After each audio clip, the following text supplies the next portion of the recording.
Welcome to Apologia Live, where a former Christian takes a look at the claims of Christians live here from Apologia Studios in Nova Scotia, Canada, where it has snowed 2.5 beagles worth in the last day, which is a lot. And I'm tired from shoveling and so excited to be here with you guys. We're not only on Apologia Live, though, we are also on... Hi, welcome to my channel. Vice Rhino here. Paul over there. Suris is showing up soon, I guess. You guys have all your snow. We're supposed to get up to 9 degrees tomorrow. I don't want to hear about that. So yeah, it's gonna be nice and sunny. And I tried to convince the kids that no, you can't put your winter stuff away yet because we usually get hit in February, and then this week is gonna make it hard for me to stand by that. At 9 degrees is like 40, I think. Yeah, it's probably 45-ish. 45, yeah. Yep. And we also we have I was saying how long I could just hold this right here. No, you let me just do that edgy thing for a while. Hi, I'm Suris. I do atheist and political content over on my main channel and Magic the Gathering content on my second channel. Oh, this is Paul, you're making me look bad. I've got someone in my chat saying we've never been so on time. Well, I've had some pretty bad delays on my live channel of late, so I'm this is a fluke for me. Now here's the thing. So we are on 5 channels or something right now. I'm not sure what's happening. So what I'd like to hear I'm seeing in the chat different places. Okay, good. So we're getting the chat from we. Oh, you're seeing the chat. Oh, can you invite? Oh, there we go. I see it in the comment section. That is a lot of people. Yeah, so this is great. So on our side, we are seeing all of your comments from all of the places. We will interact with them as we see fit. But we are here tonight because I have a strange obsession. We were talking earlier about strange obsessions. And these two gentlemen, to some extent, have joined me in this. A strange obsession with Eric Hovind. All 3 of us have covered Eric in the past. Eric, now, his whole Creation Today ministry has morphed into basically a weekly Zoom call that he shares, half of it with social media and half of it is secret and private to only the people who pay him to be on air. I don't know what I'm going to do with that sex ed episode. I have it, and I really want to do something with it because it is awful. You absolutely should cover that. Yeah. Although it's the nice thing about Creation Today content for me has always been that it's relatively evergreen. Like it's not like this is a hot take on mammoths now that we just really got to get out there. And this week is on mammoths, which makes me think of that.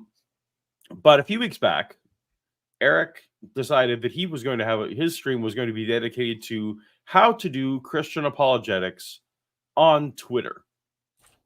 Now, immediately my mind went to my favorite Twitter-related counter-apologetics show online is Twit Tweets, starring Vice and Suris. Hello. And so I specifically wanted to cover this piece of let's just take a look at what Eric Hovind thinks that good advice for Twitter is with the 3 of us. Oh, it hurts.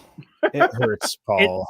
The thing that sucks is that we've covered Wendell before, and there is never a point in time where he's not been worthy of bludgeoning our noggins. Yeah, like I mentioned this to you backstage, but I actually stopped pulling Wendell tweets because I was starting to become convinced that he was an atheist pretending to be a Christian, just trying to make Christianity look bad. And now here he is on Eric's show. So I might have to start covering Wendell again. So we're going to have the mainstays now of Kevin Sorbo, Wendell. we have a few rotating cast of League villains that are always there. I guess Wendell gets to come back again. Aren't you so excited about that for Wednesday's Feist? Super excited, yeah. This is cool. I'm just excited. The experiment is working, and I'm seeing different chats for different people I can bring them all. I can bring them all to the forefront. That's cool. So if anyone in the chat, Power if you of guys have 5 anything chats fun at to say, once. 5 chats at once. I've got Fennec in my Twitch chat asking why my background is eating my headphones. I chose this background for a very specific reason. You will find out in just a minute. I purposely did not smooth out the back so that it's going to look really wonky. My god. Stoff in my chat just said, so who's designing Anime Girl Apologia? Because now that he's here, you know what's going to happen. Paul is now in channel lore. Because it happened to you. So I'm part of canon now. Is this what's happening? There will be porn of us having a threesome now. Yes. Rule 34. Backstory. Backstory for that. Yeah. Okay. Well, that's. That's not the worst thing that's going to happen tonight. I guarantee. So the backstory for that, Paul, is over on my channel. I made an unconscious decision over time. The whole reason that my avatar changed looks is because people kept gender bending me in fan art. So eventually, when I went to Facecam, people were like, we missed the avatar videos. So then I brought the VTuber avatar in based on the channel fan art. So I was like, yeah, you're getting avatar videos back, but they're not going to be the edited ones that I used to do. And then over time, I just decided that everything that is put into fan art is official channel canon. Because I kept making decisions based on what people were putting into fan art anyway. So now it's canon to my channel lore that Vice Rhino can gender bend into an anime woman with a giant rhino horn in more ways than one. And there is no less than 4 or 5 pieces of pornography of us now. Oh boy. At least. Well, that's going to be a departure for my channel. They're very good. Suris has some very talented artists in his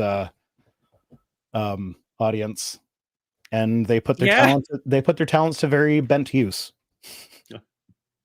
Yeah, I look forward to artistic, tasteful artistic interpretations that will hopefully be flattering in some way or another. In at least some way, we hope. They always are. Right. I look much better in the drawings than I do in reality. All right. Well, let's at least get started on this little thing, and we can find ourselves what we're getting into.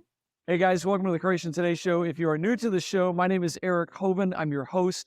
My guest today can I just say, has been that sounded like he had an AI do that for him. Like just his intonation and the look on his face. I don't think it actually was. If he hadn't have moved his hands, you could have convinced me. When I opened this video up first, that was my first thought. It was like, did Eric like AI himself as like the next level of laziness? He's just sitting there typing the script away, going, Robo Eric will take care of all of it. All of it. I can confirm that they are not the most tech savvy ministry out there. So I'm not expecting them to be the first to crack that code. But their production value is so good. Look, he's got a blurred background and everything. No, Eric's set. I am actually a little bit jealous of Eric's set. I do like it. I learned, I think it's last week, that it's actually the gazebo in their yard he took over and has been filming there. So then that's must be nice about living in Florida, is you can just stream outside. I couldn't get away with that. No. Yeah. I also want to say, just to be fair, so this was a 75-minute stream that we were responding to, and I did cut it down to less than half of that.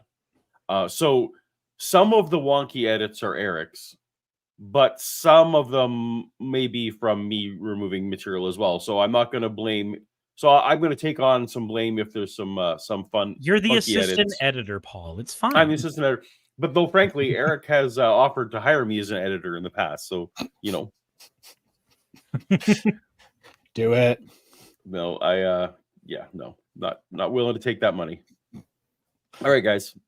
Apologetics on Twitter for several years. It's Pastor Wendell Phelps. He's the pastor of Providence Baptist Church in Kentucky. That was Eric. That wasn't me. The pastor Okay, in, pastor I of. gotta know why you jumped onto Twitter.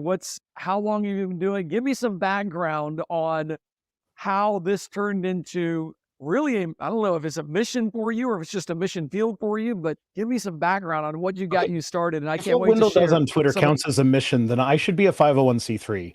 Yeah, Like, I think I do a better job at educating people on Twitter than anything Wendell does. And you specifically take time away from Twitter because Twitter is toxic. Yeah, like no, I do my fair share of just like shit posting and trolling, but like Wendell's just off the charts. Yeah. I do wonder if I was a member of Wendell's congregation that I would be happy in any way to find out that he's spending, so even if it's his 10 hours a week or whatever he's doing, just trolling people on Twitter. Like how you can bet he does that on paid time. He'll be sitting in his Yeah, office of course in he church does. tweeting out. Yeah. So I don't want to say what he does is trolling because a troll, generally speaking, is doing it for the laughs. For him, I think he legitimately thinks he's doing some good in the world as an idiot, but still. Wendell looks like he ate 3 Eric Hovins.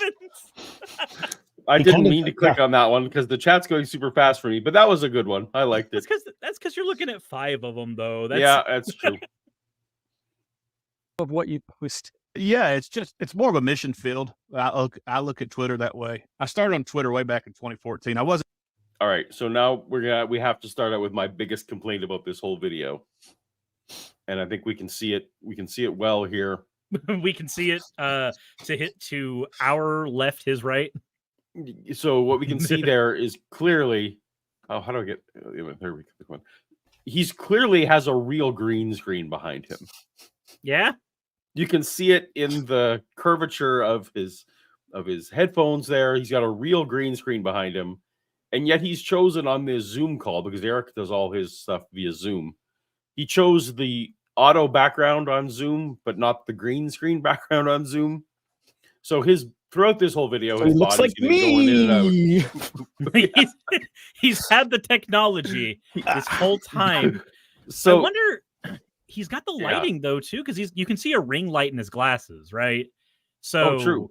So it's not even a lighting issue that he's running into. It's just a series of poor decisions. It makes me sad to see how successful this guy is. Because like on when I was going through his Twitter account in preparation for this, because I have a couple of his tweets that I'm sure we're going to read out at some point when Eric is talking about how awesome he is at what he does.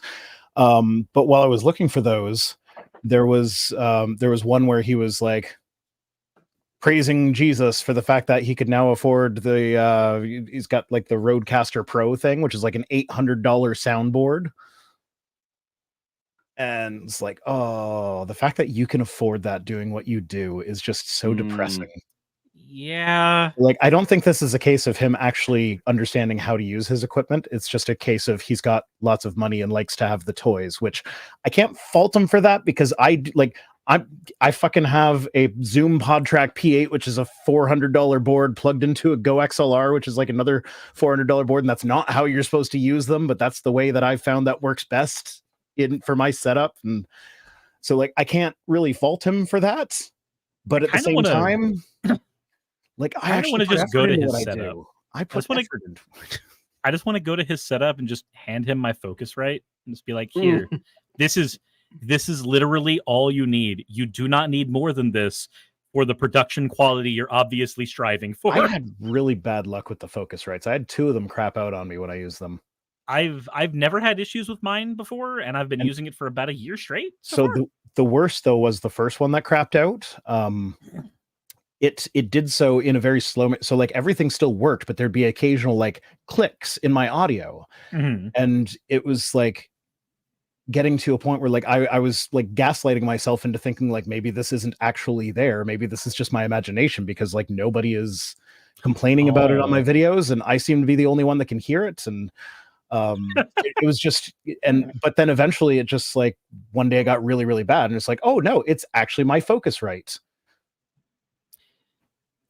Jeez, that might actually explain a problem we had with my friend Nick's stuff as well. His audio would crap out every now and again. He's got a decent, I think he's got a Shure SMB mic, and the mic isn't the problem because we've tested it in various other capacities. Ow. Doing apologetics at the time. I was more of a consumer than a content producer back then. And then as I was consuming content over the years, I was going back and forth between, Twitter, Facebook, Instagram, just looking at all these awful takes on Christianity. No jokes in the chat about consuming things. And what started to blow my mind is Or how blowing. these very bad arguments against Christianity was actually being taken serious by a lot of the younger generation today. So I set out trying to correct some of that, to let them know that these arguments they're seeing on social media are false. These memes don't have any truth to them. And here's the real story. So he's really cool. So he set out to give us good arguments for Christianity, such as, dear atheists, you want the truth? Your worldview can't handle objective truth. And I have never, in any of the times that we have covered Wendell on tweets, I have never been impressed with anything I've seen there. I've never been impressed with anything that I've seen on his actual Twitter page. And I've kind of just considered most everything he does makes him look like a fool. But, I guess I can't expect much from people who think the Earth is 6,000 years old.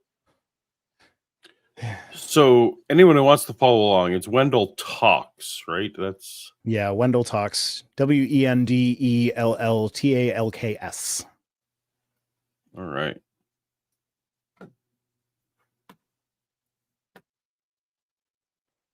when did you start really kind of taking off and say, I'm going to move from consumer to content creator? Like what year, when did that kind of happen? All right. So I started producing some content. It was more just basic ministry content, I would say, right before Elon Musk took over, about a year or two before. And things went well. Is it a year or two before or right before? Because those are very different things. Exactly. I began to grow a following. And then I had my account shadow banned. And things became really... No. I have never once believed someone who said that their account was shadow banned. You know how many people you know how many tweets I used to see just coming in my normal timeline being like, I don't think anybody can see this. Please interact with it if you can. Mm-hmm. And then people interact with it just fine. Yeah. And I always see them. So yeah, the fact that it's not pushing you out to people who don't follow you doesn't mean you're shadow banned. Now I can see why just the randomness of social media can make you think that you might have been shadow banned, because there was a time in my Twitter thing where it's I posted some stuff that I typically the kind of stuff that I was I forget what it was, this is years ago, but typically that kind of stuff would get more engagement than it was. So I did do one of those hey, just are you seeing this? And everybody was like, yeah. I'm like, okay, I guess just nobody liked that stuff. Right. Okay.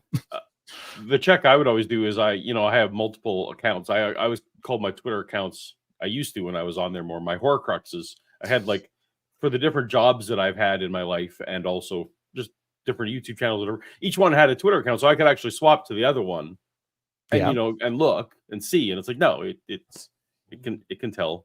Anyway, shadow banned isn't a real thing. I'm having a little bit of fun just scrolling through his Twitter because it's more entertaining than it should be. Why does he have a tweet that just says, "Just say no to lab-grown meat"? Yeah, I saw that one too. I don't know why. What is the problem with that? What's the? I wonder what his actual objection is to using science to grow meat in a way that doesn't require us to kill animals. I wonder what the contention is with that. Yes, February 3rd. February 3rd. February 3rd. So he posts so much that might be. That's not too far down. Oh, there you go. There you go. Just say no to lab-grown meat. Yeah, and it's just somebody saying that lab-grown meat has a really cool promise as innovative technology. I'm it does. Once they figure out the scaling, it's amazing. Like I know vegans that are like, yeah, I'd eat lab grown meat. Can you even for people who are like even like hardcore strict carnivore diets, because like I'm on a usual omnivore diet, I don't have a problem with meat, but can you imagine the different flavor profiles you could have for meat if you are synthesizing it in the lab? Just you could get so creative with how that's that a good food point. would I come hadn't out. thought about that. Yeah, just make it taste like Wagyu right off the Yeah, bat. like you don't even have to go with just I just want it to taste like a regular steak or regular burger. No, this we can get if we are just creating it from the ground up, synthesizing it from the ground up, we don't have the limitations that we normally would with trying to grow livestock. We also can make sure that the meat is more nutrient dense as well. Like we can do so much to make meat that's actually better nutritionally and taste-wise to the meat that we are used to now. But Wendell's just like, no, just say no to it. It's an abomination. Apparently, didn't Wendell, like it. in the last 8 hours, Wendell has retweeted me. So that's fun. Yes, the clouds. Yes, I saw that. Yeah. I mean, like, you know what? I feel like if you were to map out the position and orientation data for all of the water droplets and ice crystals and stuff in a cloud, that would contain a similar amount of complexity as DNA. The key to this one, of course, was I was annoyed by the word. I'm annoyed by the word accident, and Yeah. most of the Christians who've been interacting with my tweet have missed the whole point. Yeah. That the word accident is crazy. So, Yeah. yeah. Accident implies there was an intention that was misfired, and that's Really not what's difficult. going on with most of this stuff. Exactly. All right. To produce content on Twitter because I was being throttled down so much. And so right when I was about to give up, everything changed. Call it the providence of God. It could have been. Elon Musk comes in. There's this $40 billion deal to buy Twitter. And since that I don't point, think Elon over the Musk last- considers that to be the providence of God at this point. Also, it's not providence of God if Elon Musk literally just implemented a way for you to pay money to have your tweets get seen by more people. If there's any type of artificial reach possible, there's that. Also, looking at Wendell's Twitter, most of the engagement on his stuff for unless it's a super controversial take, like the stuff he said about the Supreme Court recently, he tends to get anywhere between 12 and 30 responses on most of his stuff, maybe a little more. That's not a whole lot for somebody with his size. He's got a 26,000 31,000. Oh, 33,000. 33,000 followers. So I have some friends who tried Twitter Blue for a little while and then hopped off of it when it wasn't as worth it as it was for them. And they went from getting maybe like 10 and 20 views on stuff to 1 and 2 views. So that should tell you an idea of the artificial inflation of the scale that you get when you're using something like Twitter Blue. So he's getting low numbers for his follower count, even with Twitter Blue. It's confusing. That's true. I have roughly the same subscriber. I have slightly more followers. Mm-hmm. I do not have a blue check mark. And I have, I'm still getting like 16,000 views, 25,000 views. I don't know if these are good or bad numbers, but they're better than Wendell's. And you're getting 10,000. them. You're getting them on tweets that you are making organically that are not responses to other tweets. Right. So you're not getting that staircase effect of engagement where one tweet goes viral and then you quote the tweet and then you get to piggyback off the virality. You're not doing that. If you look through most of Wendell's Twitter, it is almost all like a good 60 to 70% of it is reposts of other people's stuff or responses to other people's stuff. He's piggybacking off of that. There's no if providence of God is happening here, it's not handing him a good hand. It's not giving him a fair shake right now. Also, just imagine, like, there's so much wrong with the world. So many people are praying for like food or to not be abused anymore. And Wendell gets Twitter engagement. God prioritized my Twitter engagement. Yep. Yes, right. Really took off. I've more than doubled my growth, and things have gotten pretty interesting. I mean, I'm looking on, and I'm going to share screen real quick of your Twitter page. You got 33,000 followers on Twitter, man. That's where I got 33,000. 33,000. I mean, 33,000 followers. Does that like surprise you? Does it amaze you how much reach you can have? It absolutely does for a small rural pasture. It's pretty interesting. So that's the, what rural the pasture. the ruralness of where he is located doesn't matter. You're on It's the the internet. internet. It's the internet, my dude. Well, he's I'm not like out one in of the those big woods. city pastors who, throws up his Twitter thing during the sermon. He can get. Yeah, so he Oh, can get all you mean like that three guy that was extra speaking in people. tongues and checking his phone at the same time? Yeah, like that. Hash, retweet hash. No. It was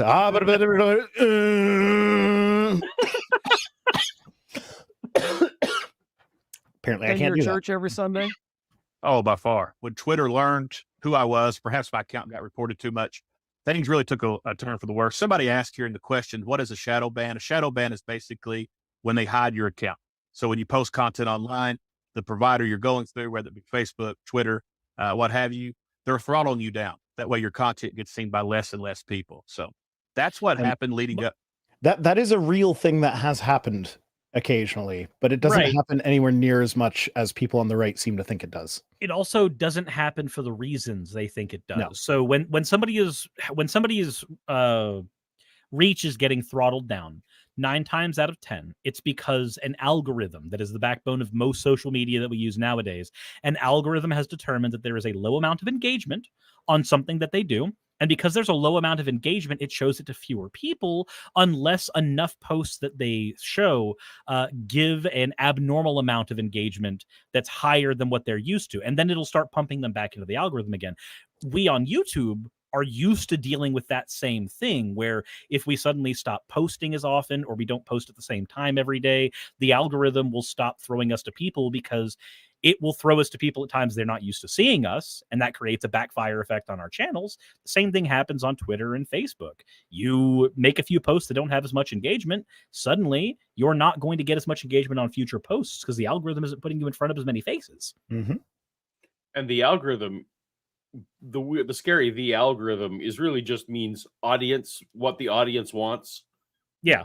Like it's not I strongly believe that the algorithms, again, based on my Horcrux accounts of various platforms, it knows what it thinks I want to see. Like I get very much sports stuff on my personal one, where I get no sports stuff on my other one, right? Like it's just it tracks your behavior, it knows what you want. This is the kind of thing you like, and that's what you see. I made the mistake on Threads of, like, as soon as I signed up for it, some of the first accounts that I saw were it was like feminist activist accounts who were like posting their story of like this thing that happened to them that explains why feminism is important.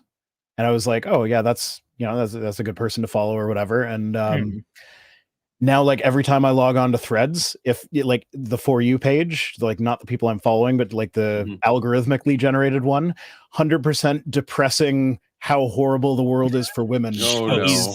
And it's like, because you fed it a particular input, and so it's spitting like, out I had output sympathy, and I'm like, oh no. That's always a mistake.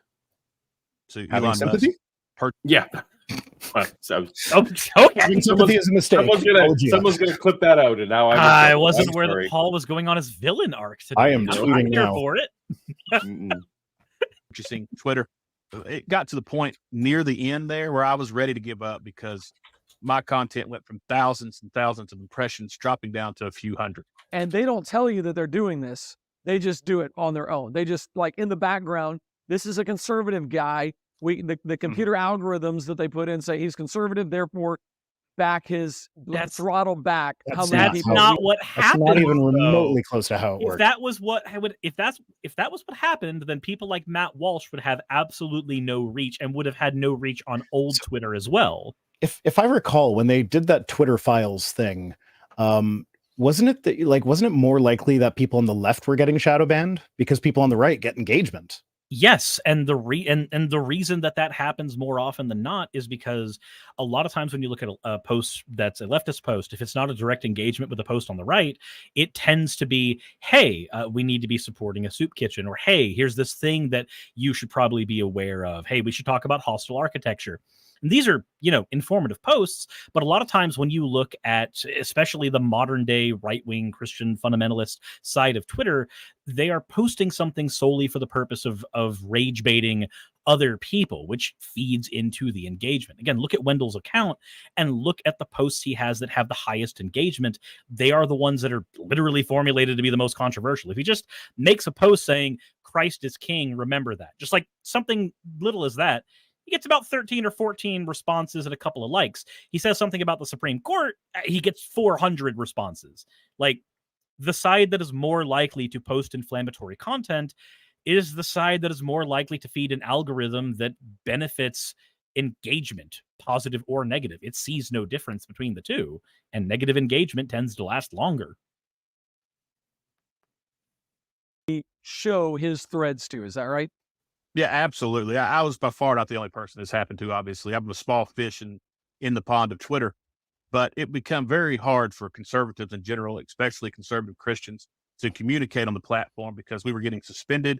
We were getting our accounts punished. Why were y'all getting suspended? It's probably because you're breaking the terms of service. Yeah. You agreed to a set of rules and you broke them. What do you think happens? This reminds me a little bit of what just on my ongoing research on early Christianity. I do try and read any articles I can about like persecution of Christians, and just so much as it comes out, all the like in the first 100 years or couple 100 years, every time they're being persecuted, it's for disturbing the peace. It's always for disturbing the peace. It's not for having bad theology. So yeah, so you're barging in, you're doing some shady stuff, and they're like, yeah, you got to go to jail for a little while. Anyway, well, same thing with Christians. Along those lines, one of the Wendell tweets that I pulled is he retweeted End Wokeness, who announced that the guy who decapitated the Baphomet statue at the Iowa State Capitol is being charged with hate crimes.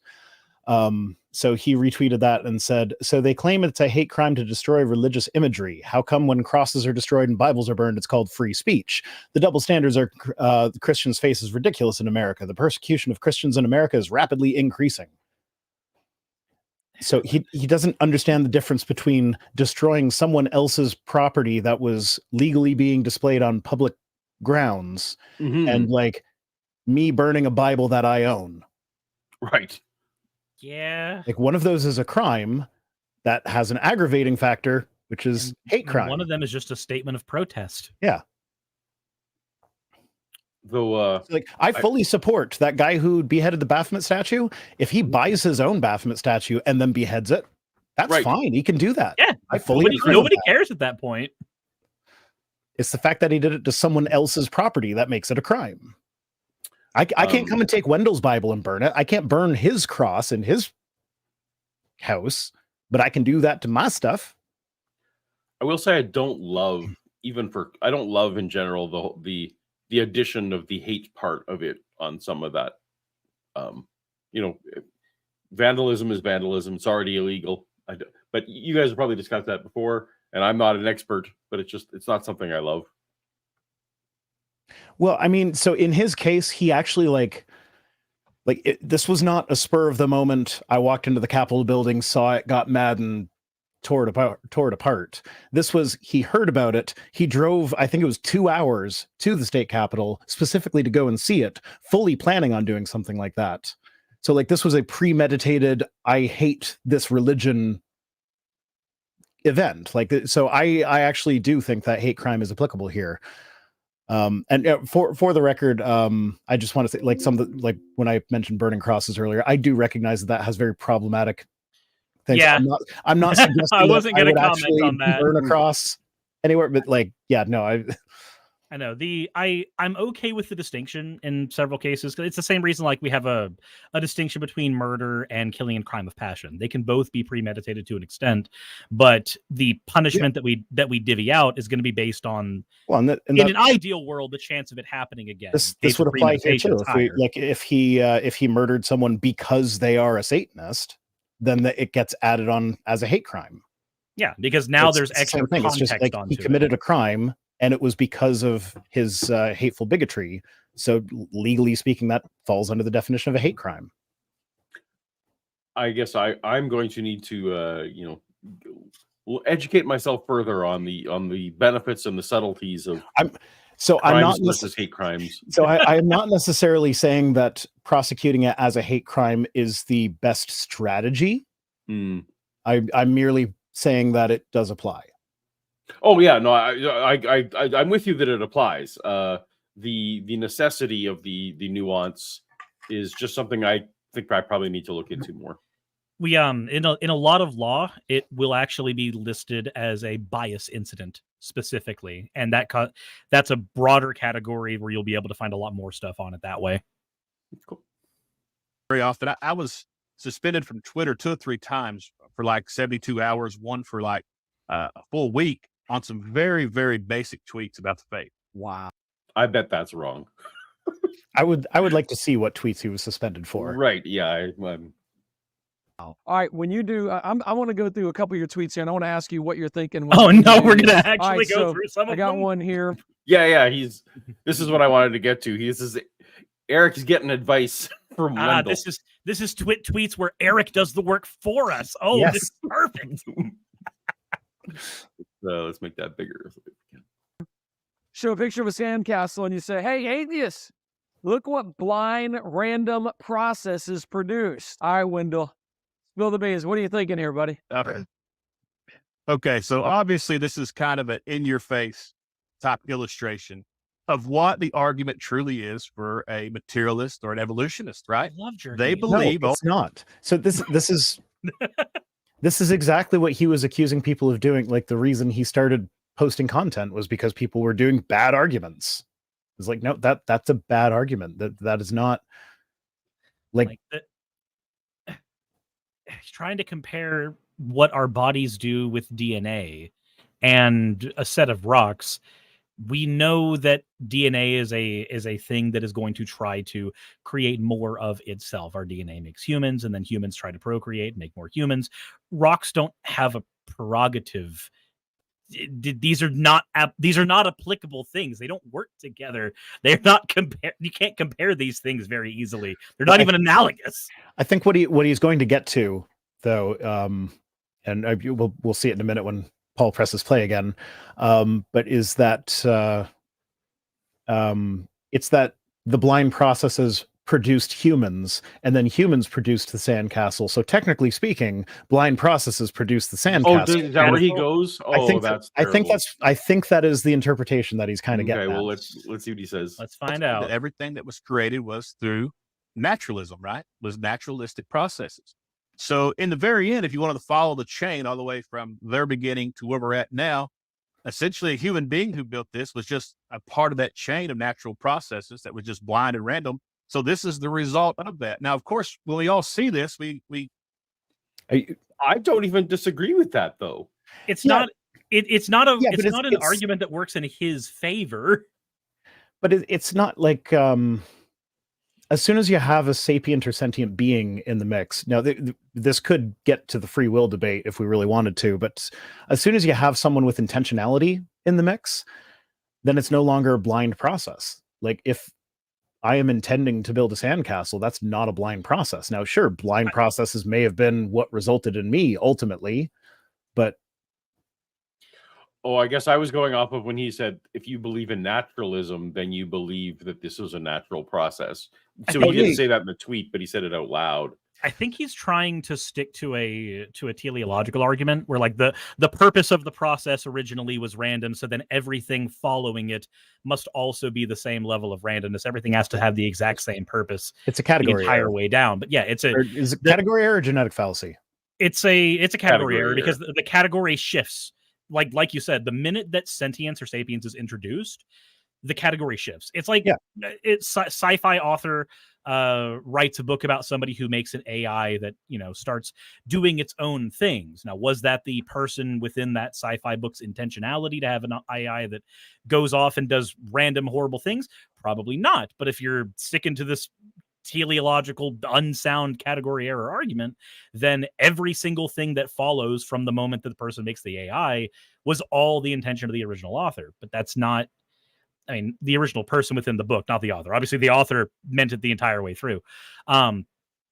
This stuff doesn't work the minute that there is a process that was not sentient or sapient that begets something that is sentient or sapient, or a sentient or sapient person who begets a different sentient or sapient person? Are we going to try to argue that like a parent has a child and they intended then for that child to do everything that child does in their life? Are we pretending that the chain of events is no? Are we pretending that the chain shall of I tell events you about my always thing? begins from the same source? Are we doing that? Because that's not how reality works. I got beaten up by a 6-year-old today. Like He's literally, not lying. that was literally how he greeted me. Like he was trying to run away, so I had to grab him and pick him up, and his response to that was to punch me in the face repeatedly. So yeah, no, that wasn't, it wasn't me that produced that child. So like, unless you're saying my partner intended for him to punch me in the face. She had the kid before she met you going, one day you're going. One day this kid is going to punch a rhino in the face. Okay, it sounds more badass when you word it that way, though. Yeah, well, so I could see that being like she intends for him to be a badass that beats up a rhino, and then it ends up being me. The monkey's paw curls just a little bit. That's right. Yeah. Can visualize that that's nonsense, right? Now, I do love the fact that Twitter has opened up where you can do lots of visuals, lots of videos, and now they're kind of becoming a platform where you can share, because the memes on Because writing is hard. It's been that way for so many years. Ever since I've signed up, I've been able to post videos and pictures. Now, I think the videos used to be limited to like 1 minute, but like, okay, memes go viral more often than anything else. And we know that Twitter, if you have something with a visual, it's probably going to be engaged more often, just statistically. Sure, but again, I find that to not be the case, but that might be because when I post a visual, it's got too much text in it. You're just replacing the text with text on a PNG. Well, because like I posted like every now and then I still get comments on my my Greg Locke is a cult short from people that are fans of Greg Locke. Mm-hmm. And the last one was just nuts. Where is it? Somebody from my chat, was Paul warned of the effects of joining this I was show? not. Yeah. So this person says I don't go to church, but if I did, this typo mania, but I think that's trying to say I'd go to Greg. It says Greg Lick's church, which I like. It's Greg Locke's church, because he tells you real raw truth, not watered down, softy shell, don't hurt my feelings kind of church. People need to be offended, and it sounds like all who are against him are pretty offended. Weak minds, people that cannot handle the truth. No masks, no jab. I trust in Jesus. That's all in caps, by the way. That's a lot of words. Yeah, so I posted the screenshot of that. That's not getting the engagement that I normally get, because that's a lot of words. But I responded to that with an all caps post of my own that says, "You sound like a totally well-adjusted individual whose comment I should take seriously." Wait, Rhino, did you get the conspiracy nutter I met at the bar commenting on your stuff? Because the guy tried to tell me that the jab gave you AIDS. What's the username? He has not found my channel yet, thank God. Because the video where I talked about that moment, chat had gotten me to get into face cam mode for it, so I didn't get to hide behind my avatar for the video where I'm talking about meeting the crazy guy at the bar. So I'm hoping he doesn't find my channel where I talk about the crazy guy at the bar. I just liked how Eric's take was, I like how Twitter doesn't make me use words anymore. I can use pictures. I can communicate in memes. That's what the kids like. You know what, Paul? Days. Paul? Mm-hmm. I absolutely loved Eric's reaction when you told him that Vice Rhino is an anagram for Eric Hovind. Like he was just like he didn't know what to say, and he was clearly not happy about it. You should clip that and make that a short on one of your channels. Okay, I wish I could still find this, but like ages and ages and ages ago, the first interaction I had with Eric Hovind where he actually like interacted with me was when he posted something about missing Redbox. You guys remember Redbox, where you could rent a DVD from a vending machine? So he posted about missing Redbox, and I responded to that with, "Well, have you tried RedTube? It's even better than Redbox." And he liked that tweet. He liked that reply. God. Yeah, that was the first ever interaction I had with him. So I'm like, I'm never going to have a cordial relationship with this guy ever. Nope. That's out the window now. Well, no Christmas card for you. Twitter. are fantastic. And I got to tell you, Wendell, that's something that as I was on Twitter for years, I was kind of jealous sometimes of the creativity of the atheists. They can be incredibly It's amazing what creative happens when you with read more their than one book. Yeah, he thinks we can be incredibly creative, says the guy that I just pointed out once fell for liking a tweet recommending porn site to him. Yeah. That was clearly creative. And I thought they were great. So we'll come across a few here in a second. I thought it was interesting that John, who obviously is an atheist on this thread, says, nobody, atheist or otherwise, would say that. Come on, man. Oh, it's John Come on, Heyman. man. Oh, John Oh. Hammond, yeah. Yeah. I know John. Yeah, Hi, I was talking John. with him the other day. He's a good guy. I think John sent me something on Amazon once. Was it his book or his comic? It might have been. Because if it's Morningstar, it's his comic. Oh. Oh, I That's my have favorite some of novel. those. Yeah. Yeah, I've got one of those sitting in my bedroom. I don't With a bunch of my think other books. I don't think I've gotten a comment. Well, good job, John, for correctly saying that no naturalist would say that. If we follow John's thought, where are we going to end up at is my question. Everything was just blind, random chance in a naturalistic, materialistic universe in an atheistic worldview. So we are going to end up on that. And John realizes that nobody's going to encounter a sandcastle like that and think that it was the product of nature. But wait, hold on. This doesn't work though, because random chance happens all the time, and significant things happen as a result of random chance literally every day. There are people whose significant others they've been with for over 10 years. They met as a result of random chance. I don't want to hear Wendell tell me that significant things never come about randomly. That's just kind of a lie. It just ignores how the universe works. Yeah. That it does. You know, it's intuitive that was created. And that's what I wanted people to realize. Okay, so he makes that comment, and you respond with, but yet you believe something much more complex was the result of natural processes. I want to get into this, but tell me what goes into your mind when you're actually, you've got limited time, you've got limited people that you should respond to. What makes you decide when to respond and when not to respond on Twitter? What makes you go, you know what, I'm going to throw this response in there. That came in. Let me throw a response in. I don't Yeah, feel when like the he door puts gets- thought into it. Sorry, I missed that. I don't think he puts thought into it. He just flies by the seat of his pants. I'm guessing it's impulse, which is how I deal with Twitter. Yeah. There's nothing wrong with that approach. It's fucking Twitter. Right. I was trying to figure out what the notification I just got was. Oh, that and was I me saw sending what the it was. screenshot of that was me sending the screenshot of Eric liking my post that says I prefer RedTube to Redbox. It streams for free with no pesky lineups. Winky face. And then you can tell this is ancient Twitter because not only do I have my avatar from before I had so this would have been before I was at 10,000 subscribers. So like in my first year on YouTube. So this is like 2016, 2017 era. Have you ever thought about getting a Something to realistic Rhino mask that looks like that one? No. People tell me I should all the time, but no. And actually, while I'm remembering, I just kind of want everyone to appreciate your shirt. Expressions of Darth Vader. I've always loved that shirt. Yeah. It's a good one. I wear this on days when my daughter is wearing her. She's got just one picture of Darth Vader that says, "This is my happy face." Nice. Good, because that's where I wanted the conversation to go. We look at a sandcastle, that is nothing in comparison to the universe we live in, the complexity of this universe, and yet it is designed precisely the way it needs to be to support life here on Earth. That is definitely Really? the Is that product. why the No. oxygen count is No. low? It's not, and Like I'm fairly certain the oxygen count on the planet has actually changed radically over the last billion years. But So, sure, precisely designed. here's the thing with that argument, though. It doesn't work for young Earth creationists because there's two directions you can go with that. You can go one, the Earth is perfect for supporting human life, which is easy to point out. No, 75% of it is water that we can't live in.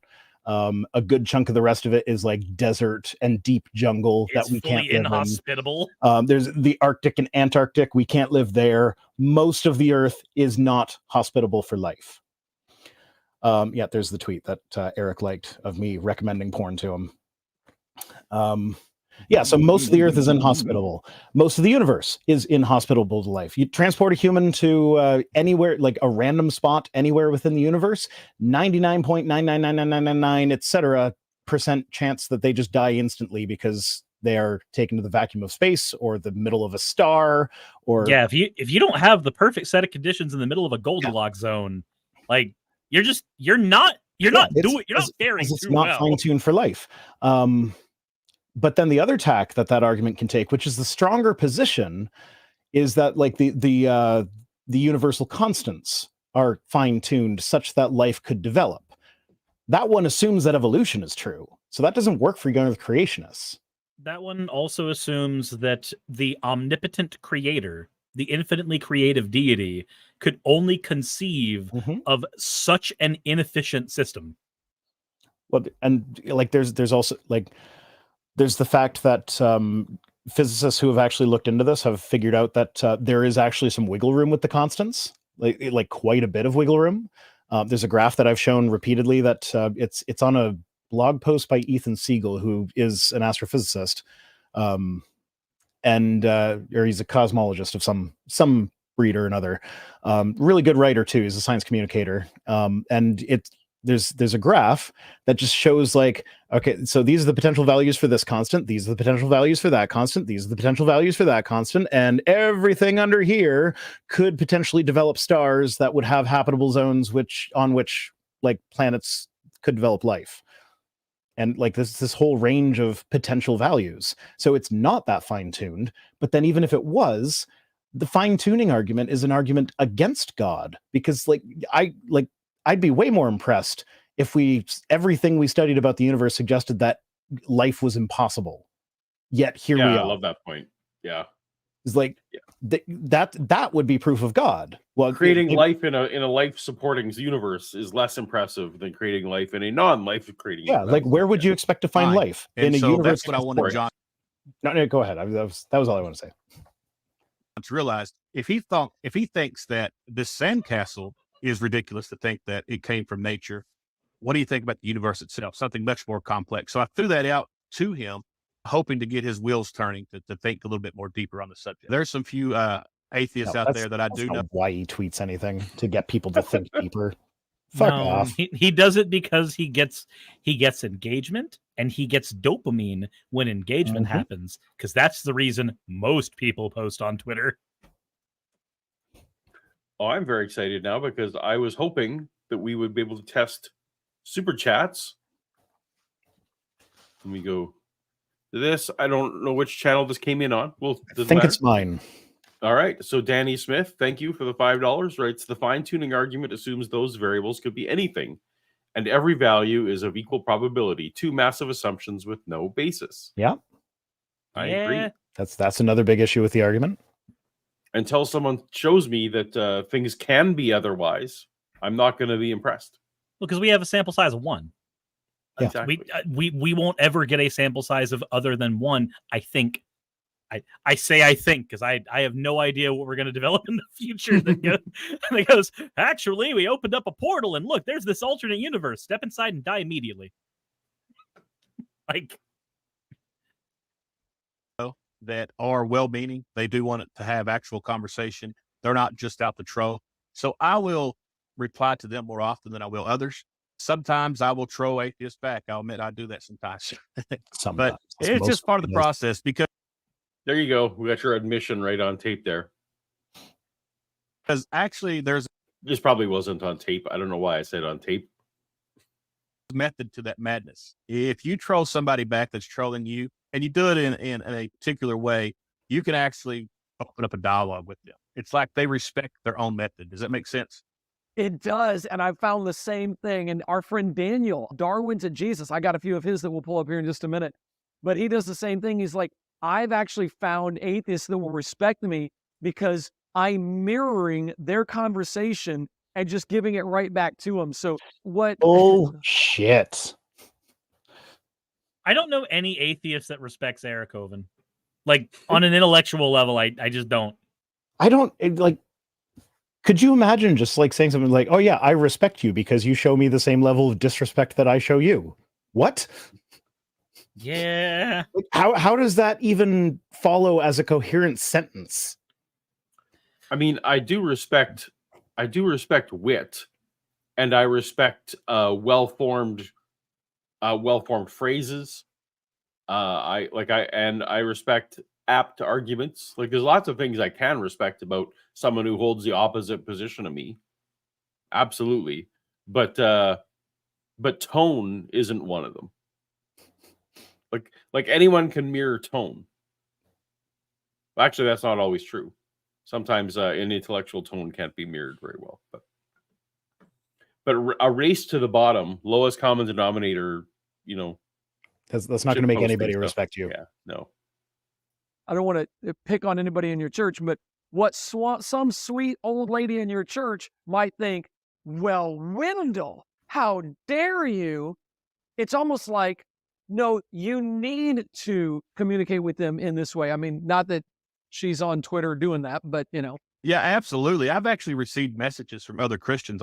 So Eric's advice for Twitter ministry is to give them hell.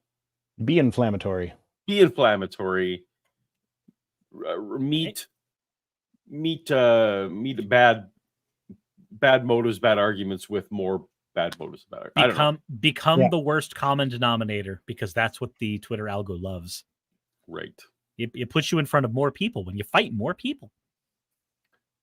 It's like a video game. And then when Do your they not congregants understand express that- concern with that, just brush it off. Be like, nope, I'm fighting for the Lord. I mean, they admit that they like to be trolls and they like to get the hate responses back. Do they think that the trolls on the other side are internalizing the counter troll posts any more than they are? Like, that's just making noise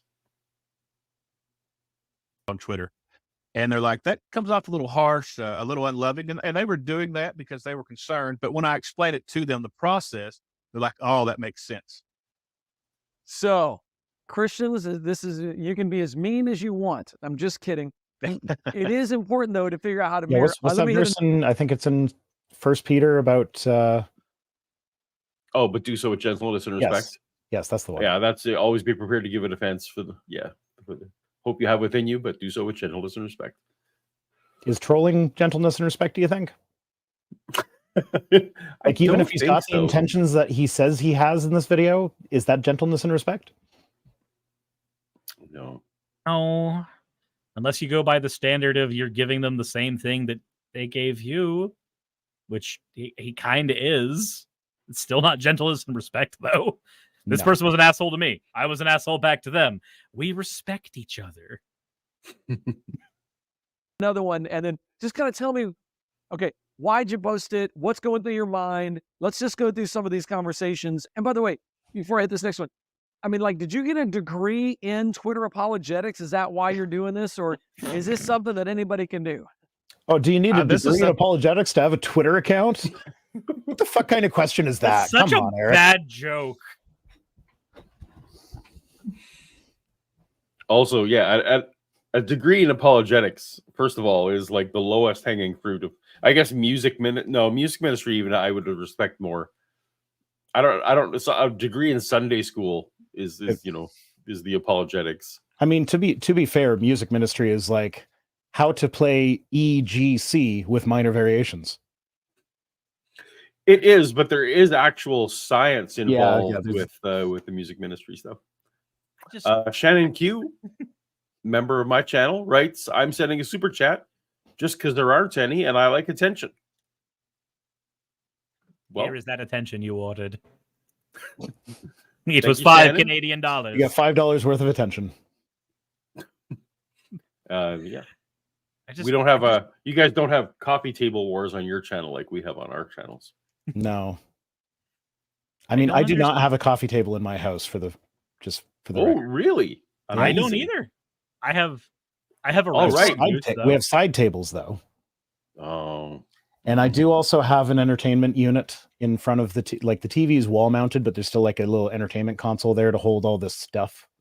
Yeah. Mine Well, that's all going to gather clutter, so I can't. I know. endorse I it. have 5 children. You think I can see any of the stuff that's supposed to be there? Look, I had 2 entertainment systems once, and now I only have 1 because 1 got converted into the thing that holds my microwave in the kitchen. Wow, so you've got a whole. It's because it was one of the ones that was built to hold like tube TVs, so all the holes are square. That's what I was thinking. Yeah. All the holes are square. So we moved that because it's not useful for modern dimensions of TVs anymore.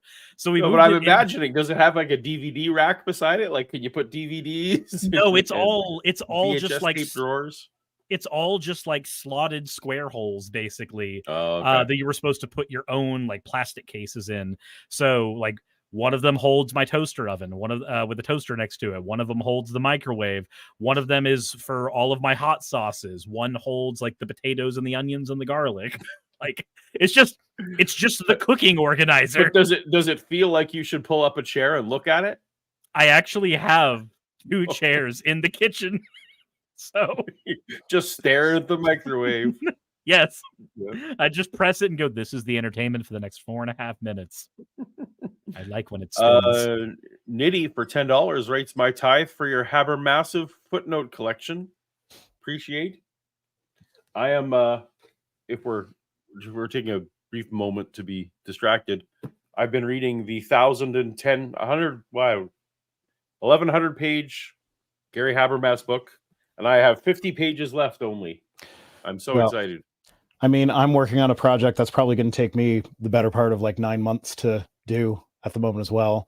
It's the the opposite of Gary Habermas in a way. The was it Undesigned Coincidences? Oh. So the way I'm going through this, and I know this is kind of cheating, is I know for a fact, because he challenged me that like, oh, find undesigned coincidences between the various iterations of the Lord of the Rings. And I know for a fact that there are many little details that made it into the movies that have no bearing on the plot whatsoever. They are not important details, but they are also in the book, or they're referenced in the book in another way. And because back when the extended editions first came out, I watched all of the special features for it. So like I've got all of this background knowledge or whatever. So I'm going through all this material again to collect, like every time they mention that, like, oh yeah, there was this little detail that wasn't really important, like Bilbo's red vest with bronze buttons when he picks up the ring under the Misty Mountains. Tolkien made a big deal about his buttons in the book, about his brass buttons that he was very proud of. Yep. And how he lost them as he was squeezing out of the thing. And there he is in his brass buttons. It's not important that the buttons are brass. And so yeah, it would have to be in a different scene for that to be an undesigned coincidence, right? I mean, not necessarily, because isn't the quintessential example of the green grass, isn't that like the same scene, but like from different perspectives? I don't know. I'm right now. I'm just writing. Well, yeah. No, I guess the perspective is that one, right? That one has one has a detail that explains a detail in the other, but they don't reference each other. Yeah. So I'm not sure how the buttons one actually applies as an undesigned coincidence, because that's I don't think it's necessarily that it has to explain a detail. I think it's a detail that is there that doesn't necessarily matter.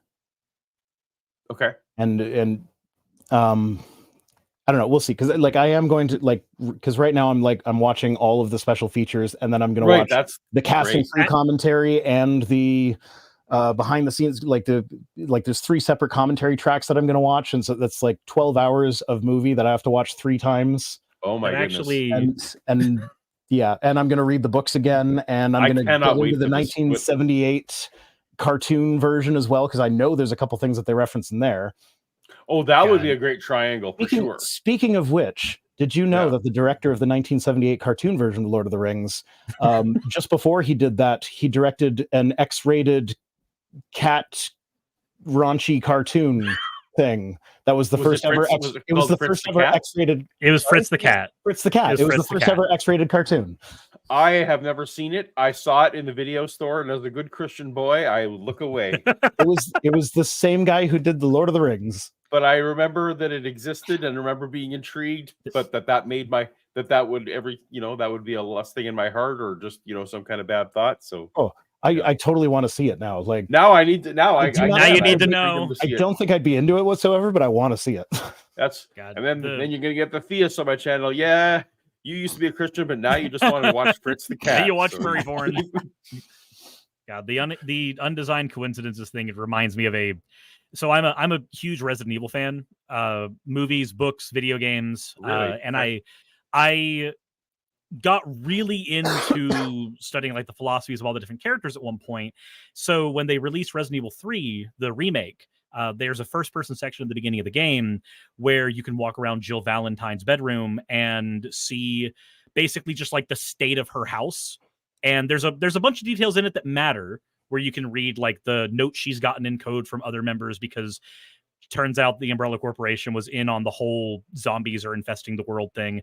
But there's a lot of stuff that as I was going through there, I was looking at all the different books she had on the shelves and the ones that were like out and looked like they'd been read. And I was going, oh, all this makes sense. This is all stuff that she would read after the incident at the Arclay Mansion, because this is all either like coping mechanism stuff or stuff that's really important.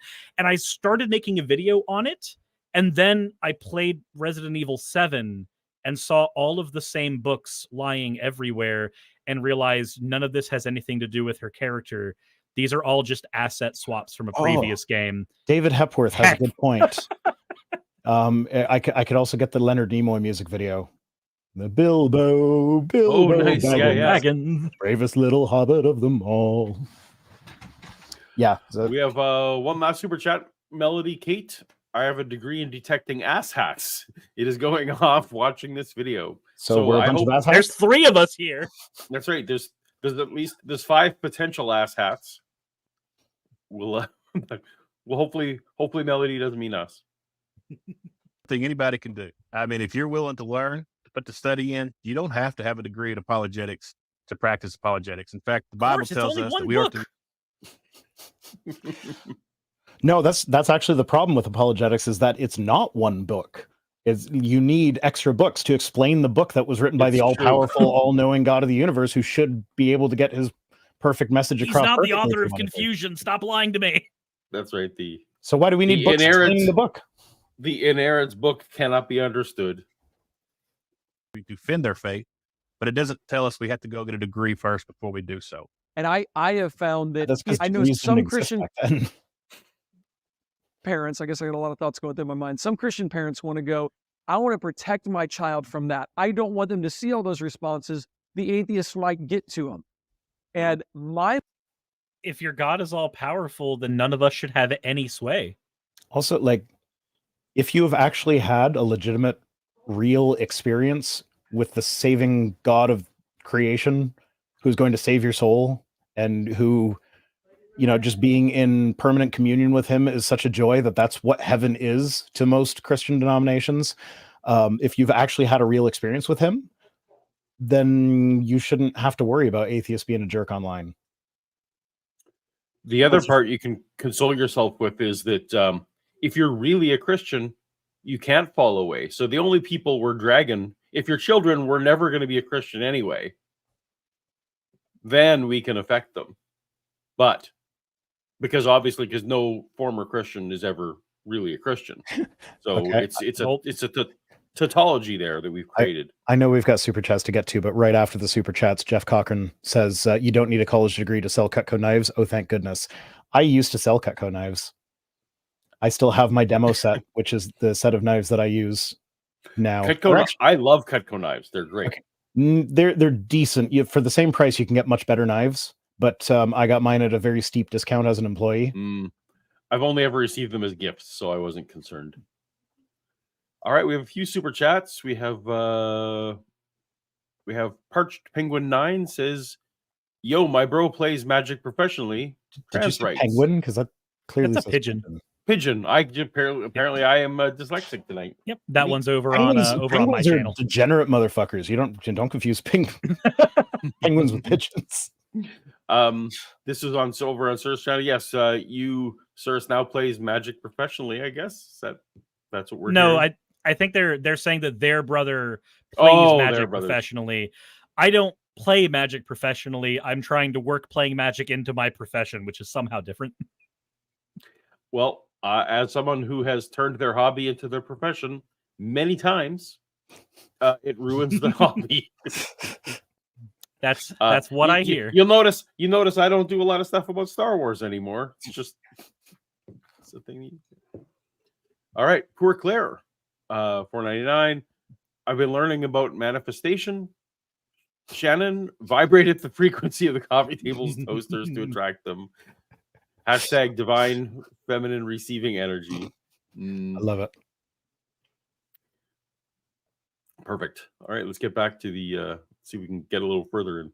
Mind Eric. is, no, this is a great place to do real education, to do real learning. You will get real world Wendell does. experience through interactions like this. Going back to your example there, I believe we should encourage our children, now when they get about high school age is a good time to start, really should encourage them to get into the mud. Yeah, I don't think a kid who's entering social media at high school for the first time should start with Twitter. I just can't recommend that. That would make me feel like the time that my back when I was working at Aldi, I had a coworker who tried to proselytize to me every day as I was in the early stages of building my channel. And if he lost an argument at work, he would then text me after work and go, so I looked the thing up and turns out I'm right because X, Y, and Z. I think that we were talking about the Jesus when he was talking about slavery, and he was like, no, he really meant servants. I'm like, no, I'm fairly certain he meant slaves because that's what we were talking about in the context of that passage. Sure, bud. That's about the equivalent of what you'll get if you just throw them into high school Twitter. Yeah, that's not gonna... They're gonna say dumb shit, and then they're gonna look it up and go, "No, this one person who everybody has shown is actually incorrect says I'm right. Wendell says I'm right on Twitter. That means I'm right." Yeah, I had a comment on my slavery video recently that was like, the Bible didn't mention the American slave trade, therefore you can't say that the Bible approved of it. Oh my god! Yeah, it's like, yeah, no, it mentioned slavery that was just as bad as that, but because it didn't mention that specific iteration of it, it can't be in favor of it. The slavery of the Canaanites, not the same thing, therefore not applicable. Still, by that logic, also God can't have intervened with Twitter because Twitter's not in the Bible. Yeah. So, did you see Eric's post a little while ago? That was like someone mentioned evolution's not in the Bible, therefore it's not real or whatever. So I retweeted that one with like, yeah, well, the internet's not in the Bible, and yet here you are. Dr. Don Hogg, xenobiologist at large, sends $2. Thank you, Dr. Don. Hide your kids, hide your wife, deconstructing everybody. I believe that last name is pronounced Hogue. Hogue? At least the people that I knew with that last name pronounced it Hogue. Not on Dukes of Hazzard. Okay, well, I never watched Dukes of Hazzard. Is Dr. Don Hogg a character on Dukes of Hazzard? Boss Hogg was he was the in charge of the town. And that just shows that I'm a million years old. Norm Deputes writes, "Whoops, dropped my wallet and $2 fell out." Hey, that's a Rhino chat. That is a Rhino chat. That's a good place to put your $2. Appreciate you. All right.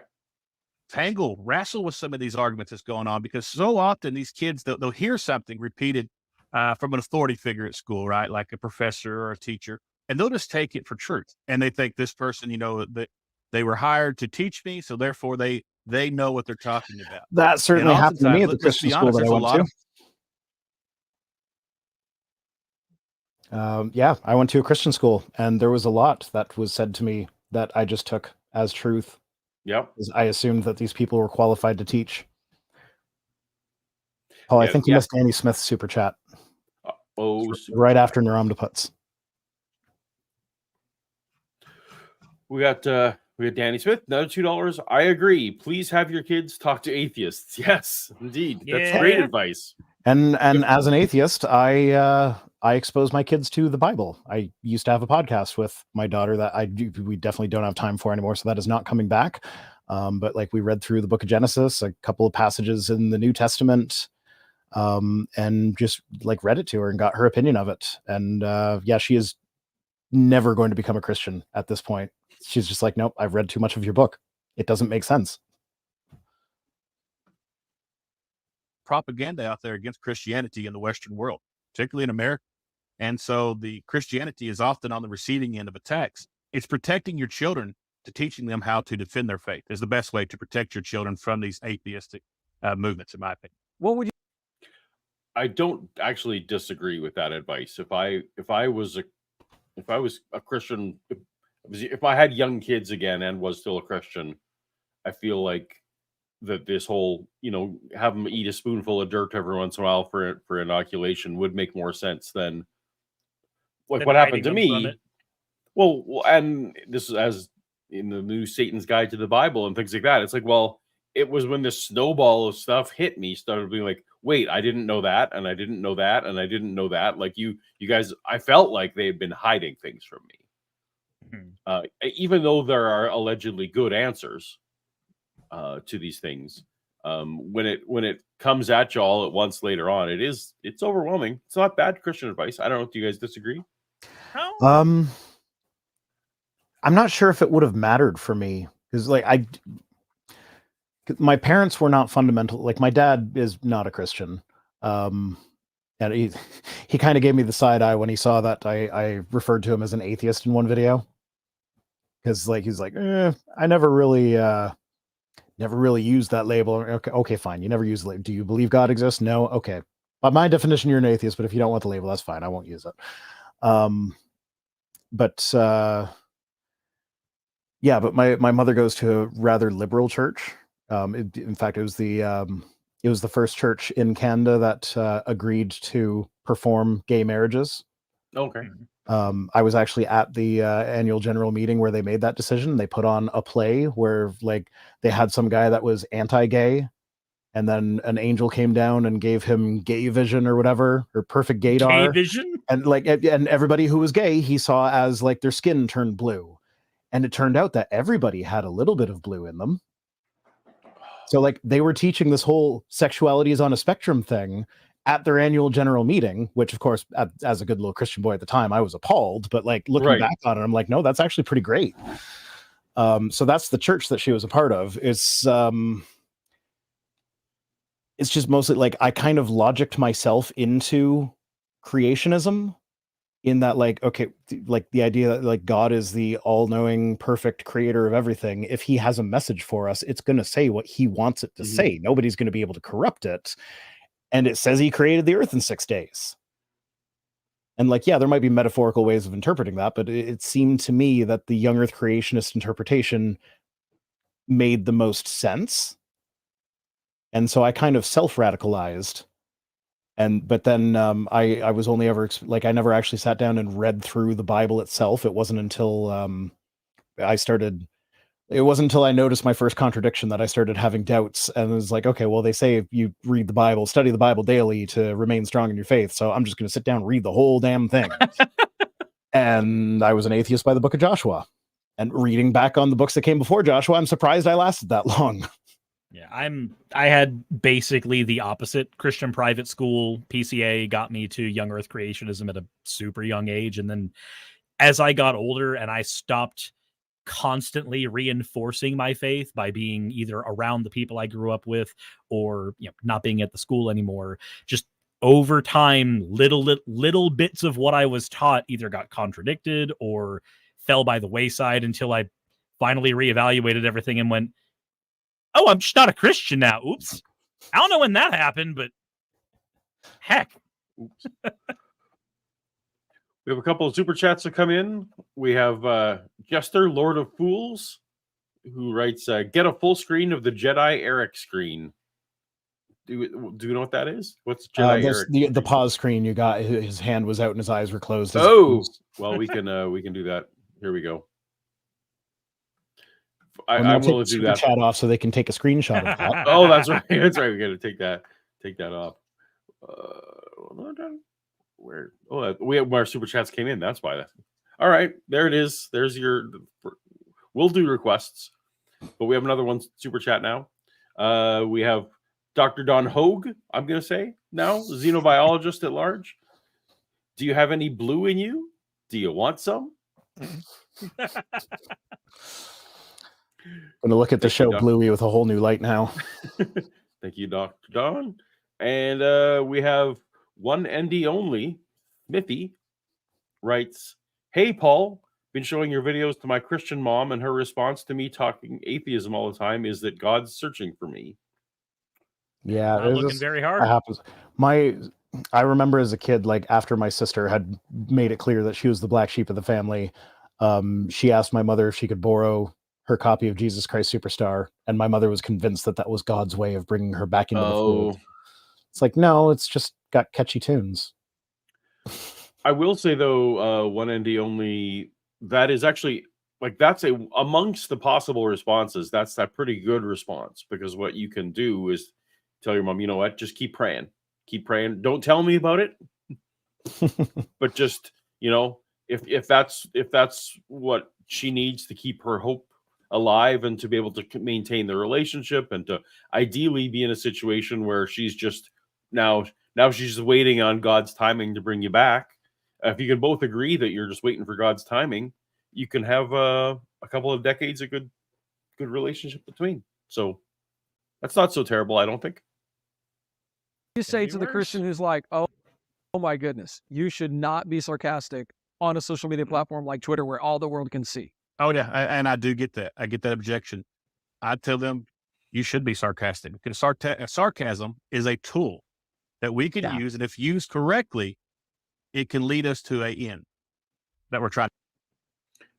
Do you guys ever have your audience tell you that you shouldn't be sarcastic? Not often. I'm sure it's come up at some point. Every now and again, I'll get an email saying that I'm too sarcastic or too antagonistic, but typically I tend to not worry with it too much. I get it on Twitter because on Twitter, I just do whatever the hell I want. Like my channel, my YouTube channel is where I'm crafting a message. It's my favorite interactions of yours is when you just post something to be goofy, and then people respond to you with, "Oh, I'm so disappointed that you would be like this." I guess, but I think that for a lot of people, I needed Ricky Gervais and George Carlin in my deconversion process as much as I needed some of the other people. Like I needed some poking fun at. Yeah. So the brevity certainly helps. That's why, as what I mentioned in my last video, is that like one of the things that the what is he, Redeem Zoomer, whatever his name is. One of the things that he said is that, like, oh, well, you know, atheists are making these arguments that the church has had answers to for 2,000 years. I mean, like, yeah, but like there weren't really atheists writing 2,000 years ago. And like, we only have quotes of the people who are against the church as quoted by people that were responding to them, like Origen. So it's like, it's helpful to like rephrase them in ways that it's going to be more approachable to people. So like, yeah, I might not be making a different argument than Prophet of Zod or Paul or Suris or someone thinks I'm in a fight with Logic, because in my list of people I didn't say Logic, but Logic as well. This is like, it's helpful to have these different approaches because they're going to be appealing to different people at different times in their journey through life. Like, there have definitely been times where in your video you've addressed the topic that I have already addressed or intend to address in the future, and something about your phrasing absolutely just catches my ear better than any way I've been able to come up with it. Or I mean, it happens with any time I'm listening to, and I don't listen to very many skeptic videos anymore. I tend to listen to more Christian, but I think like reiterating something in new ways, you never know who's going to connect with a certain analogy better. Yeah, I find Zod does that for me really well. Yeah. someone's going to say, Paul, we have no idea what Dukes of Hazzard is, so we don't understand what you're talking about. We have another super chat from Vishanti, says, check your DMs for the text I wanted to write. All right, well, let's see what that is. All right, you wanted to write, behold, the user went out to tweet. Some tweets were seen by bots and were ignored. Others were seen on the For You page and went viral immediately because they were rage bait. But when the smart folks woke up, they were scorched because they had no cogent arguments and withered. Others were seen by trolls, and the trolls replied with shit posts. Others were seen by fellow Christians and reinforced belief. The one who reads, let him scroll. There's a very good modern parable. Thank you, Vishanti.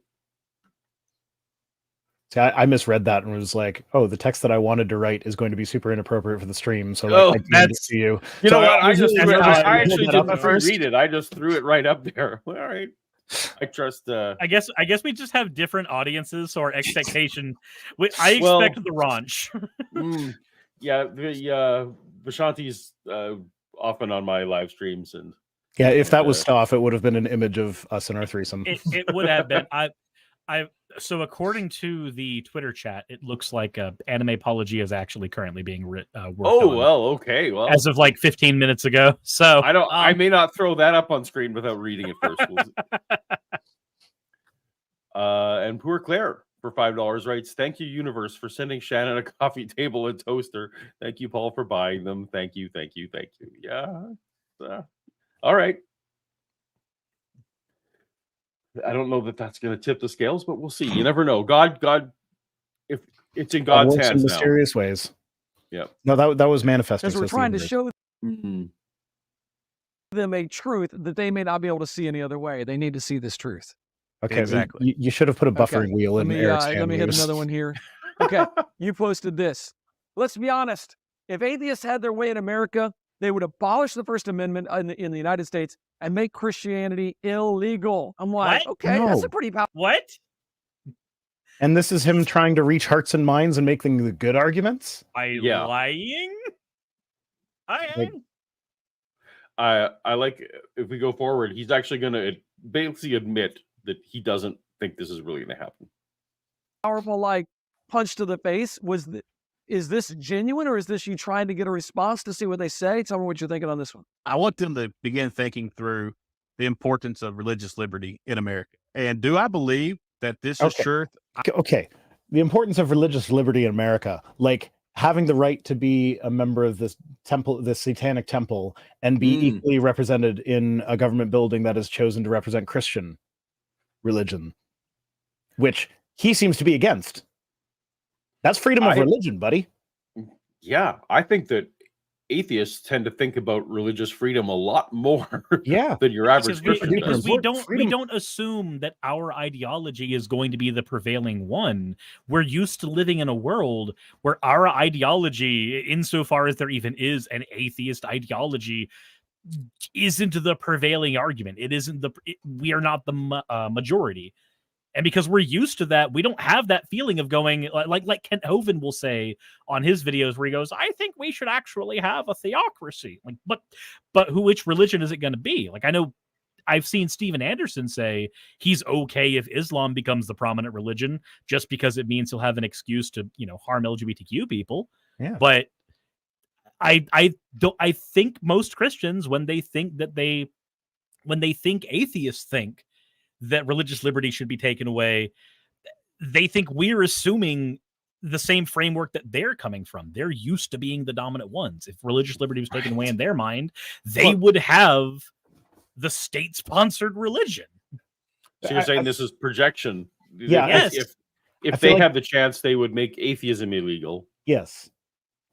If you put Wendell in government and gave him the power to sign an executive order and outlaw atheism, I feel like he would have no problem doing that. And he would not see that as a violation of religious liberty. Jacob Swinka writes, yes, let's support Christianity with armpit smelling. But why? I need a shower. Thank you, Jacob. And Danny Smith, again, very generous. Thank you. $5. Hitchens mocking my religion in ways that showed how absurd it was is what started me on my deconversion path. Yeah. I think there is a place, and it may well be on the other side too, that perhaps mocking atheism does shake some atheists up and get them thinking theistically. Who knows? Wait, I'm confused. I don't know what Shannon's talking about in the chat. I just see she said, I've also hung out with Weist, and there's no way that isn't deliberate. He's also surprisingly tall. What is that in reference to?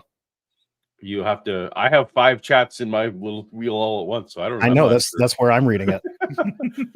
I can, yeah. You're just doing your best. We'll have to find out.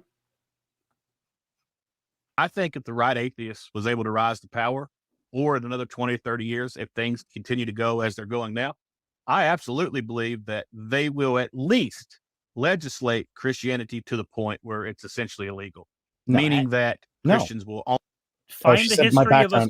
My background is deliberate. Yes, it absolutely was. Find the history of us doing this. But then again, he did make his comment about. He's going to say the history of us doing this is Stalin. Or he's going to talk about the Supreme Court's ruling on prayer in school and say, "Look, this is the inch they took. We need to make them not take a mile." Where you can't force children in a public school to be Christian? Yes. And perform Christian rituals? I also just make it Muslim. Would you be comfortable with a Muslim teacher making their students get on prayer mats 5 times a day? No? Then you can understand why non-Christian parents wouldn't want their kids going to school and having Christian prayer enforced on them. I also am curious what he thinks virtually illegal or essentially illegal means. Like, it means they can't force it on other people. No, but is like, let's pretend we live in a world where the government cares what pronouns you say because they think that the government cares. Is that making Christianity virtually illegal, for example? Jesus didn't have no pronouns. Only be allowed to preach a certain way, speak a certain way, operate in a certain way, similar to what you might find in other countries of the world where Christianity may be legal, but it's the government sanctioned version of Christianity that's truly legal. I mean, because already which he's just saying because it's a different version than what he believes. These are the people that don't believe there's 100 or 200 denominations of Christianity. These are the people that believe that there are 2, theirs and the wrong ones. Right. That's still what I believe, even though I'm not a Christian anymore. So Freedom Inc. in my Discord or Twitch chat says, "Are Vice Rhino and Neko Suris the Abbott and Costello of atheism?" I appreciate that comparison. I don't think we're that good, though. That implies we have talent. We do have a few more super chats. Bernard B wants to know, have you guys ever had an interesting talk with JWs? Yes, that's why they don't come to my house anymore. I have not actually had any interesting chats with JWs. Back when I was living... It's the Mormons I want, because when they're on mission, apparently if somebody asks for help with something, it's not required that they help with whatever was asked, but it is very heavily encouraged that they help with whatever is asked.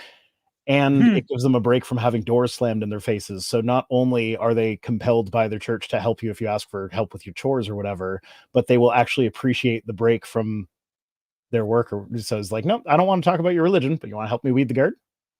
Oh. But we don't have Mormons in our area, so I don't back when I was living in Cartersville, we had Mormons and Jehovah's Witnesses that would do door to door. Now that I live basically out in the woods in Redacted, we don't get any of that anymore. Kind of sad. It's Redacted. That Marjorie Taylor Greene's his rep. I am public about being in District 14 and having Marjorie as my rep. Yes, that's as far as I'll go. I did have JWs come just like 5-10 minutes before I was interviewing someone for the channel. And so I just couldn't take the time. But I pleaded with them. I'm like, please come back. Like, definitely. I'm sorry. I can't talk right now. I have a work thing to do, but please. And they haven't. So that's too bad. But I'm looking forward to sitting down and having that cool chat now that I have a bit more work freedom than I used to have. All right. I have the cockatrice. Writes, The wife and I finally caught a live T to T. That's Toast to Toast, which is a show on my channel, on her birthday. But that was the day of equipment failure. Oh, yeah. See, Oh. I had a very bad technical failure. We're glad to finally catch one. Cheers to all. Well, it's not Toast to Toast, but this is even better because we're doing a rogue tweet kind of thing. Appreciate you. We're seeing hate crime ideology of if you say homosexuality is a sin, even if you, I mean, I know guys that were in England, they literally read from the King James Bible. They just simply read verses and were arrested and fined for reading those verses. So it's not like this is a... That sounds like something that never happened. Did you say England that happened? England. Is anyone aware of anyone in being England? I feel like that might have been one of those instances where they were like doing that somewhere where they were not allowed to be, and then they refused to leave, and then that's why they were arrested. But then when they post about it, it's like, oh yeah, I was just reading Bible verses and they arrested me for it. Right, because Answers in Genesis, Answers News did have one of those stories. It was exactly like that. Was a teacher had been kicked out for proselytizing, and they were currently suspended. But they came back onto school grounds and were, again, they claimed that they were being prosecuted for just talking about Jesus. But no, you're suspended from school. You can't be here. So, yep. Stretch at all what you're trying to communicate. Right. I believe there's a real danger of this happening and happening very soon. Now, will it be an outright abolishment of Christianity? I doubt it. It would be more of a government handicapping of Christianity, if that makes sense. Sure. A lot of red tape, just making a lot of red tape. We believe you, Wendell. Don't worry. How much do you want to bet that this is just him thinking that tax the church means make Christianity illegal? It's like, I fully support tax the church. Like if they want, I feel like if churches want charity status, they need to open their books like a secular charity. Because there's so much shady shit goes on in churches. And there's actually, so I actually found, okay, the organization it's the letter X and then pastor. It's ex-pastor. So when I first saw that, I'm like, that's a porn site where it's like for pastor porn, like you do with nun porn, but it's pastors. Or that's a website, it's an organization for people who are formerly pastors. Or it's a website where former pastors are starring in porn. Like, that sounds like it might be a fun time. But no, it's actually a resource for executive pastors. And one of the things they have is they have a data set. They're supposed to like help churches. Oh, I see. Executive. They were shortening executive pastor in a cool way. Yeah. To be in the way that makes them look like porn. Right. Okay. But so they have a data set that they will share with you for free, which will tell you all of like it won't tell you which churches do what, but it'll share all these church budgets with you, including their income and what they pay their pastors and their staff and everything. The catch is, in order to get the data, you have to first submit your church's data. Now I don't know what the verification is for that. So they just have a spreadsheet that you fill out. Like, could I just make shit up and then get that data? But then if that's the case, then like, if I can just make shit up and get data, how much of this other data is just how good is the data? Sure, yeah. Yeah. So like there's definitely that problem with it, but I still really want to see that data. Jacob Swenka sent another super chat with a clarification. Sorry, the armpit thing is me confusing JC Superstar with Superstar. I get it. Okay, yeah. That's a Saturday Night Live I did the wrong thing. That's this. We have Melly. Thank you, Melly. Super chat. Theocracy with the Religious Society of Friends as the state religion. Okay. Sure thing. J Victor, $10 of R. I'm not sure what the rupees. I don't know what we got. Realizing that the Adam and Eve narrative can't be literally true. Toppled the entire house of cards for me. Without original sin, there's nothing to be atoned by Jesus' death. Yes, that was a big one for me as well. And also just the fact that Jesus seemed to really believe that Adam and Eve were historical people was problematic as well. Yeah, when you start realizing the genetic bottleneck exists. Well, like if you want to be a theistic evolutionist, that's fine. Like, because I think there's lots of ways to interpret Genesis figuratively if you want to do so. But I can't quite get, I still can't quite get how they get around that Jesus talked about Adam and Eve and Paul talked about Adam and Eve as if they were people. So, which is why William Lane Craig has his weird hybrid solution. Have either of you read his evolution book? No. His Adam and Eve book. His weird hybrid solution is that at some point, it was eventually the two where God just plopped the souls into them. Like up until then, the Neanderthals didn't have souls, but there were two that were the first to have souls. So, I have heard that put forward before. yeah, it's weird. Melody Kate, thank you. Wendell and Eric are projecting big time. I was beyond lucky to have never been a believer. The overwhelming hatred must hurt. Whose hatred? I guess I think hatred that comes with being a bigot. Oh, Like they spend a lot of time and energy it hating it is time consuming. It eats that soul up that we allegedly have. Yeah. The rules so strict that it would be hard to operate as a church in this country. Yeah, you're allowed to say this, but you're not allowed to say that part. You can hold to this, but you can't hold to that. It sounds like a And God's Not Dead them plot. deciding. That absolutely is a God's Not Dead plot. That sounds like the one that they had to abandon because like they set it up at the end of one thing where like the government subpoenaed everybody's sermons and then he refused to comply and they arrested him. Oh. And then they had to wrap that up in like the first 30 seconds of the next movie because the real event that they ended up basing that on ended up being this big old nothing burger where a bunch of pastors were like, no, I'm not turning in my sermons. And the government was just like, fine, whatever, I don't care. And like, it wasn't even just turn in your sermons. It was like, we have evidence of you breaking the tax code where like, in order to be a charity, you have to not tell people who to vote for. And we have evidence of you telling people who to vote for. So turn in your sermons so that we can see whether or not that's what you did. So it wasn't even like oh, you can't be Christian. We're monitoring your sermons to make sure it's approved speech. It's like, no, if you want charity status, there's stipulations to that and you have to adhere to those because that's the law. Everybody has to adhere to those. That makes some sense. You're also now telling me that there's a God's Not Dead movie that I haven't seen, and I'm not sure if that's it's the one where the one where the kid blows up a church accidentally with a Rube Goldberg machine. Oh no, I haven't seen that. Oh, that one is that must be number 4. I think it's 4.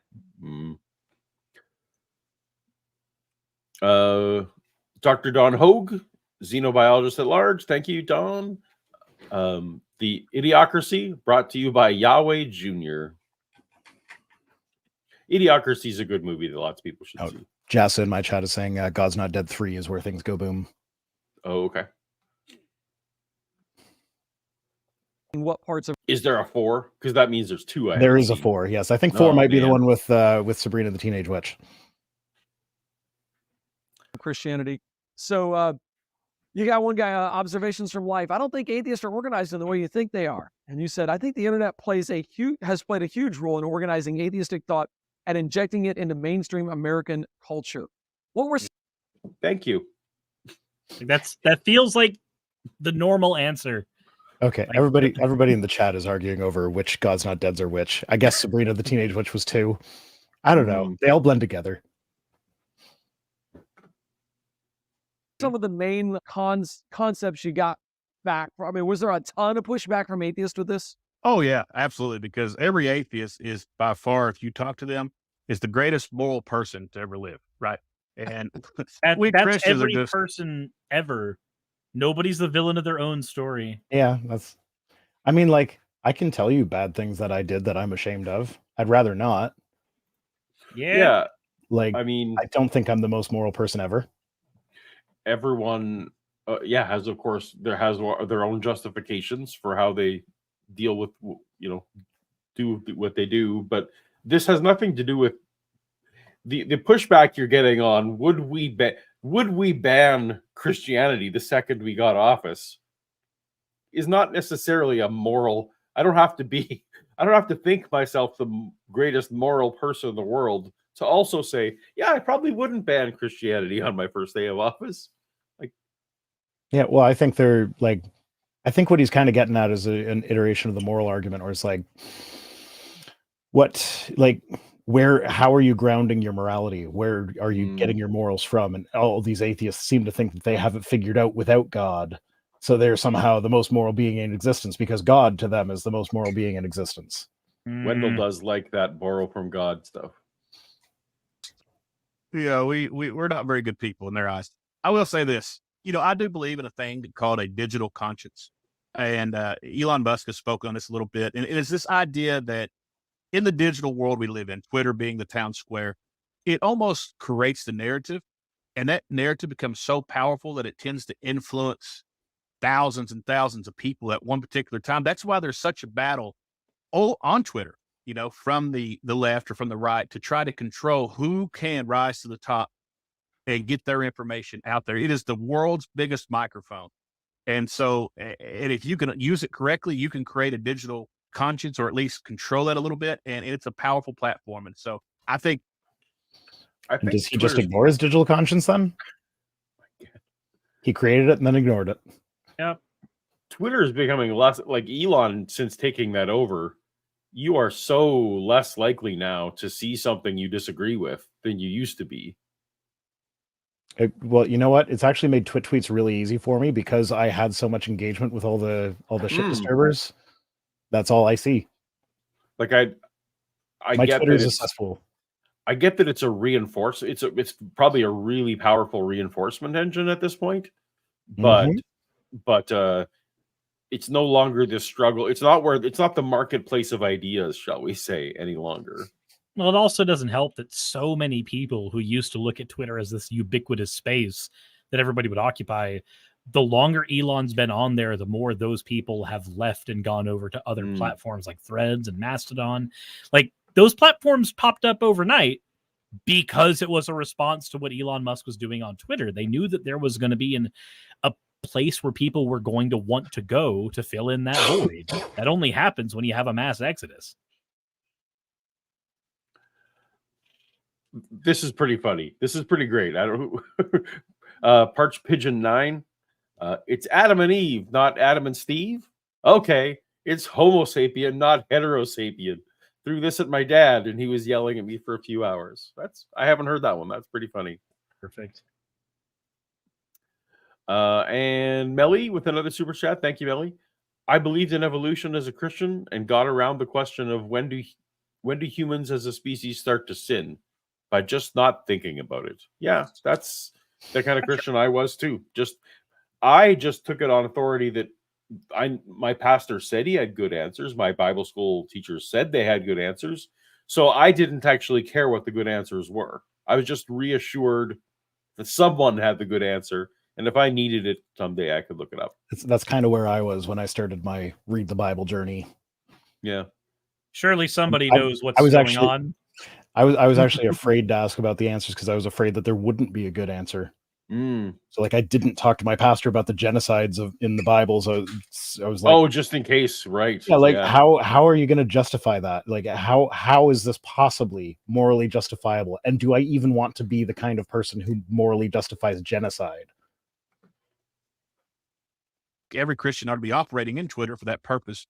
But going back to your main question here, they do push back, and most of them don't believe they're trying to abolish anything. But ask them a few quick. Most of them don't believe they're trying to abolish. This is like, you're not really a true Christian, or you actually really believe in God. You're just good at telling us what our thoughts are. Apologists know so much better what's in our heads than we do. Yeah, they are just, roll over and let them explain everything about our own psyches to us. Mm-hmm. I should just let Wendell write my scripts for my channel. He knows what I'm going to say. Oh, yeah. I wish I had a writer. Actually, no. No, that's the part I would. That's the last part I would give up. I wish I had an editor. Questions about what should be allowed in the public sphere from Christianity, and they'll pretty much veto every one of them. Wow, and that's true. Well, it depends what you mean by public sphere. Like, do you mean in a government building, in a government-run institution? Then, yeah, no, I shouldn't be able to preach atheism any more than you should be able to preach Christianity. It should just be neutral. What does preaching atheism look like? Well, like if I were to like get up in a government building and start doing the counter apologetic stuff that I do for my channel, like no, that wouldn't be acceptable. Or like doing that in a classroom in a public school. No, don't play Vice Rhino videos to your public school kids. Yes, play Vice Rhino videos. Look, if PragerU can get played in Florida schools, then Vice Rhino videos should be able to be played in Georgia schools. It's only fair. Why you got to remind me of that? From a, hey, God knows best, this is how to create a good, not only is it true, but it also, because it's true, it works and it creates a better society with individual responsibility, family Does it responsibility. work? There's no rule against raping. How do you create a better society without do not rape? Do not own people as property. Like the 10 Commandments, the thing that they say is the moral law that all other laws are based on does not outlaw rape. And even if you go into like all 600 Mosaic, even if you go into like all 600 Mosaic laws, you still don't find no rape. You find marry your rapist.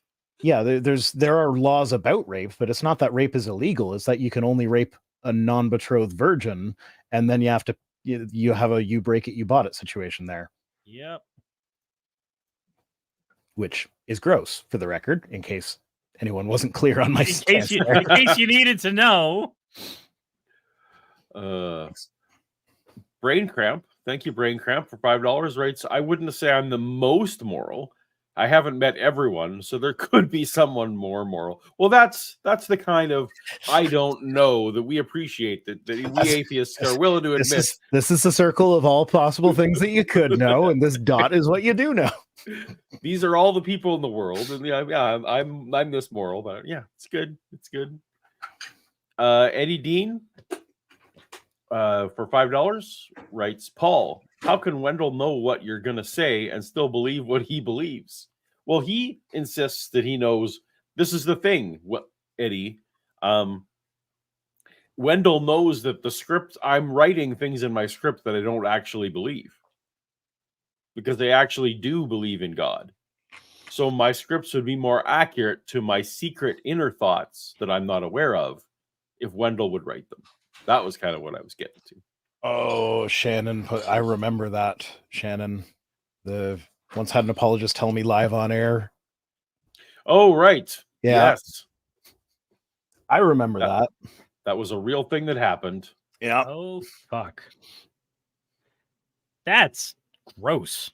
And didn't back down from it, just owned that. And this is why, to agree with Wendell earlier, we think they're not good people. Because atheists generally aren't the ones defending slavery and rape and stuff. If you go to the alt-right atheists, there you can find some of them defending rape, but that's a whole other can of worms. Yeah. It was Shannon Q versus G-Man. It is on her channel. If once this is eventually G-Man makes sense. Yeah. Yeah. All right. Who would do that as soon as G-Man? Like, we are coming up, guys. Are we keep plowing through for a while, or are we wrapping up at the top of the hour? What would you like to do? A little bit longer. Okay, I'm good with longer. All right, because we've made it, roughly a third through the video, which is pretty good for us. Church responsibility and then civil government responsibility. It's got all of it laid out there, and they want to undo a whole lot of it and really, I guess, try to focus on government. But the government's responsibility that's laid out in the Bible is monarchies, is it not? I mean, like the book of Judges could be argued that they'd rather have like a judge ruling over than a monarch. But like, I don't feel like that was a democratically elected judge. I feel like that was effectively a monarch, even if it was just called a judge. Yeah, no, there's no Bible verses advocating, for one voice, one vote kind of a situation. No. Yeah, so like, if we're going to use the Bible to set up a government, we're going to end up with a theocracy, and that's not what anyone should want. No, but it might be what they would want. If it was the right king, they would happily have a king. Because it is true. It's from God. Yeah. Jesus said you can't serve two masters, and the government knows that as well. You can't serve God and the government. So they want, Okay. but Nobody can ever work two jobs. Nobody can ever work two jobs. Yeah, and well, I mean, this again, it's Well, using the verse slavery. goes on to say they will love one and despise the other. So, it's not saying that they can't work two jobs. It's just that they can't enjoy two jobs. Man, I can't enjoy one. I job. mean, to be fair, I accidentally quit my restaurant job when YouTube got good enough. Like I didn't like accidentally quit, but it was just like Right. every time the shift would like every time it was not busy, and they'd be like, "Who wants to go home?" Be like, me, that'd be me, send me. Yeah. So yeah, I can kind of see it. Like if you're passionate about one but not so much the other, then the other is going to suffer for it. But again, like keep in mind this is using slave language. Like it's serving masters. It's not Yeah. like And his point seems to be because you can't love God and the government, so we should merge the two. well, I mean, also, yeah, If we yeah, merge that the doesn't make any two, sense. then we'll all be fine. But then there's also that verse, and I think it's Romans that is it like explicitly tells you to obey the government authorities because they have been instituted by God. So, like, especially the Catholic ones. yeah, but like according to the Bible, Joe Biden was appointed by God to be the president of the United States, so we should obey him. Like, Right, and you're supposed to pray for your leaders and all those kind of things. Like, yeah, like, the Bible does. Basically, the New Testament seems to say just accept your plight, whatever your governmental plight is. the New Testament, yeah, that was very much. because they're apocalyptic and they thought that they thought Jesus was coming back in a generation or two. So Why bother trying to affect the why government? bother? Yeah. But also there is an aspect of like they might not have been persecuted empire wide, but they were certainly frowned upon in a number of areas. So like you have to take it like Romans was written to a church in Rome, the ones that were arguably in the most danger from like official persecution. So to write a letter to this church that is in political danger saying, yeah, no, obey the government. That now gives them a document they can hold up and be like, no, see, look, this is one of our leader guys is telling us Bible says to do we it. need to be good and obedient to you. So like we're not uppity, we're not gonna start revolutions. Of course, our holy book says we wouldn't. Why would we ever do that? Eddie Dean follows up with $5 super chat. Thank you, Paul, because we all secretly believe that Jesus is our Lord and Savior, right? Exactly. It's written on our hearts. Their book says that that's what we think. So therefore, I've seen Christians really struggle with this, but they eventually land to it. Yeah, well, it's my book versus you knowing your own thoughts, and I got to go with the book. Bananas. Danny Smith, thank you, writes 1/3. That's further than you make it through videos on Toast to Toast. That is true. That is very true. But we start with 3-hour videos sometimes there, so we're not, Suris and I are not good at keeping on topic. No, and that's sort of the fun of my channel as well. I think that's the live stream thing is for me at least, the video I'm responding to is kind of the framework under which we will have weird conversations. They want our allegiance. They don't want our allegiance to be to God. But we go to this next post that I have opened here. I reject Darwinian evolution. Do you? How's that even related? Like Eric, he made it sound like that was a transition. Like, oh, speaking of that, I think Eric got bored of what Wendell was saying and moved on. That's what it sounded like to me. Well, okay, this was a live stream, right? Yeah. Does Eric monitor the chat in his live streams? Does he have someone that does the behind the scenes work for him, or is he doing everything on his own? He monitors the chat of the people who pay to be there. So he doesn't monitor the. Does he also do like the stream decky stuff of like changing scenes and? No, he has someone do that. Okay, because I was going to say there are times in tweets where you can see both Suris and I do this. Is that one of us will be talking, and then the other will clearly have not heard what the last one just said, And Okay. so like respond in a way that doesn't really make sense. But usually that's because like we're busy doing other We're looking at the stream-related chat stuff. and trying to figure Right. out what else we're having to do. Yeah. And Right, like right. there have been times when I've been editing the clips for those videos where I've gone back and been like, oh, I wish I'd have laughed at that joke, Suris. That was really funny. But I didn't even notice you told it.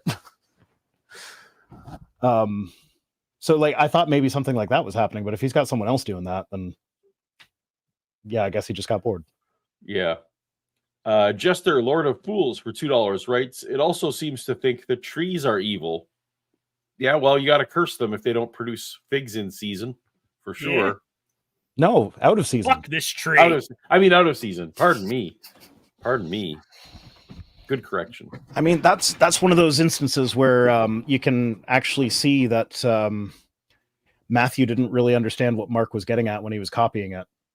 It was like Right. Mark had that set up as a literary device, and then Matthew was just like, "Nah, he cursed a tree, so I'm going to write down that he cursed a tree. But why have him go back to town or whatever in between cursing the tree and giving a sermon? I'm just going to have him give a sermon right there." It's like, no, he was trying to bookend it. What's going on in your mind when you post something like that? All right, I'm gonna let you in a little secret here. This is called a call to action, and No, those no, it's called engagement farming. Yeah, it's Yeah. rage bait. It's rage bait. internet world or the advertising world, they understand what that means. Call to action means you're wanting people to respond. Yeah. And so Darwinian Engagement farming. evolution, which I reject that for several different reasons, is a topic that I believe today needs to be discussed. Evolution will be devastated to hear this, Wendell. Is evolution even like the modern form of evolution? Is it even really properly called Darwinian evolution anymore? No. No. It's like Darwin was No. wrong about a lot. Like he was very correct about things that he had no business being correct about. Like he guessed correctly on a lot of things, but he was also very, very wrong about things like the mechanism for inheriting traits.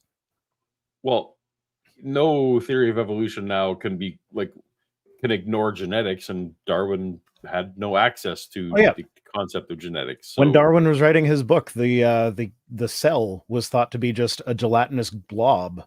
right. So like he had no concept of genetics. Although he was working at the same time as Mendel, so if he had actually been aware of Mendel's work, he could have made significantly more progress than he did. Unfortunately, they both seem to have kind of passed each other like ships in the night. that was Satan not coordinating his attack well enough, I guess. I guess. Rosina Keller writes, I reject Darwinian evolution because it didn't include Mendelian inheritance. Oh, well, speak of what we were... That's what made me think of it. Yeah, okay. There you go. Well said, Rosina. More and more because there are some major flaws in Darwinian evolution. Now, of course, out of Darwinian evolution has become this whole current understanding of evolution itself, and it's gone from so much more than just biology. It is now within every other discipline within academia. They all take themselves back. No. When no, like when we talk about the evolution of literature, we are not talking about some kind of replication with mutations. And it hasn't. No, I don't. That just. Do you expect Wendell to have read the literature? I mean, there's something to that because I mean, 50 Shades of Grey is just a mutated version of Twilight. I want to die infinitely more now. It's not that I didn't know that information; it's that I didn't want to remember that information. Yeah, basically, Wendell's like your evolution's getting into all my stuff. Like all my other sciences are getting icky because of just your evolution's getting into my geology. You got geology in my evolution. Back to evolution. So what I want them to ask, what I'm trying to get people to ask themselves is, what if evolution is false? That would not just undermine. Scientists have been asking that for a long time. That's what peer review is for. If evolution is false, the Earth is still significantly older than 6,000 years. Like that's indisputable. Also, you would need to tell me the sentence would need to be far more precise than that. Like, is common descent false? Yeah. Or is mutation false? Like, what? Right at this point, it's a family of theories. It's a family of observations. It's not like one thing. Fennec in my chat is being like, "Sir, please keep your limbs on this plane of existence." And I don't know if he's referring to me or Wendell. Oh yeah, Either one. his right side was disappearing. It does, and he's clearly got a green screen. It's driving me use bananas the even again. Screen. I should have put a green screen behind me. Then you wouldn't have had the weird ghost effect. Yeah, no. I mean to put it behind me and then not use it. Oh, just not use it. I tried to match him, but I failed. Yeah. Oh well. Rosina writes again. Thank you. I heard Wendell is a secret atheist that mocks Christianity by making the stupidest arguments. You probably heard that from me. And that's what, up until tonight, you suspected he may well be. That was my theory. Although, did anything you've seen so far disprove that? Not really. He could just be good enough at it to trick Eric Hovind, which admittedly I don't think would take a whole lot. It's not the hardest thing in the world to do. Eric so badly wants for people to be on his side that. But that would undermine pretty much every other field of academia today, because so many base their own discipline off the idea of evolution. That's a good tweet right there, Wendell. I mean, the idea it would undermine like how we develop vaccines, however that like works when you do it. So, and then awkwardly, vaccines work. So, yeah. But also, probably my favorite thing about this is like the whole like evolution doesn't really have any bearing on the age of the Earth or universe. It's very specific to biology. Yes, it is very widespread throughout biology, and yes, it works very well with geology. But you see a lot of creationists that will pull out Charles Lyell and demonize him for saying like, oh, he's the guy that invented uniformitarianism and the idea that the Earth goes back billions of years, if not, I think he was actually advocating for an infinitely old Earth, that the rock cycle just continually regenerated everything. But the funny thing is, in the very book where he proposes uniformitarianism, in one of the editions, he also added in a chapter where he's like, oh yeah, and this also works with Noah's flood, if it was a very gentle flood that didn't leave any geologic record. And we see evidence of that in the Bible because a tree survived the flood. How would a tree survive a catastrophic flood? Obviously, the flood was gentle enough that a tree survived. So maybe it was gentle enough that it didn't leave a sign in the geologic record. So like the guy that they demonize for, trying to discredit the Bible, I don't know if he actually believed in the flood or if he was just trying to appease people who did. Right. But he was willing to harmonize. Yeah. Yeah. If evolution is false, what would have to change in your thinking? Like, wow, that's a big question. Well, you got not the biggest question in the world. No, not really. It would be a big, I don't know. So the funny thing is the question's even a little malformed, because it'd be more accurate to say if evolution as you understand it was false. But evolution as we understand it has been shown to be false multiple times in full accuracy. And then we got a little more accurate with it every single time, which is, how science works in general. Yeah, well, if evolution was proven false right now, I would still not go back to Christianity, because Christianity, in my mind, has also been proven false. Right. Yeah, Christianity doesn't get more accurate.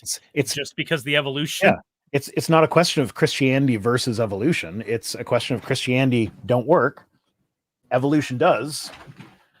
So that's the one I believe in. It's the classic young Earth notion that if they could disprove evolution, that it would be therefore Christianity is true. That they perceive it that way. Got a response here. I was reading Baxter Stockboy.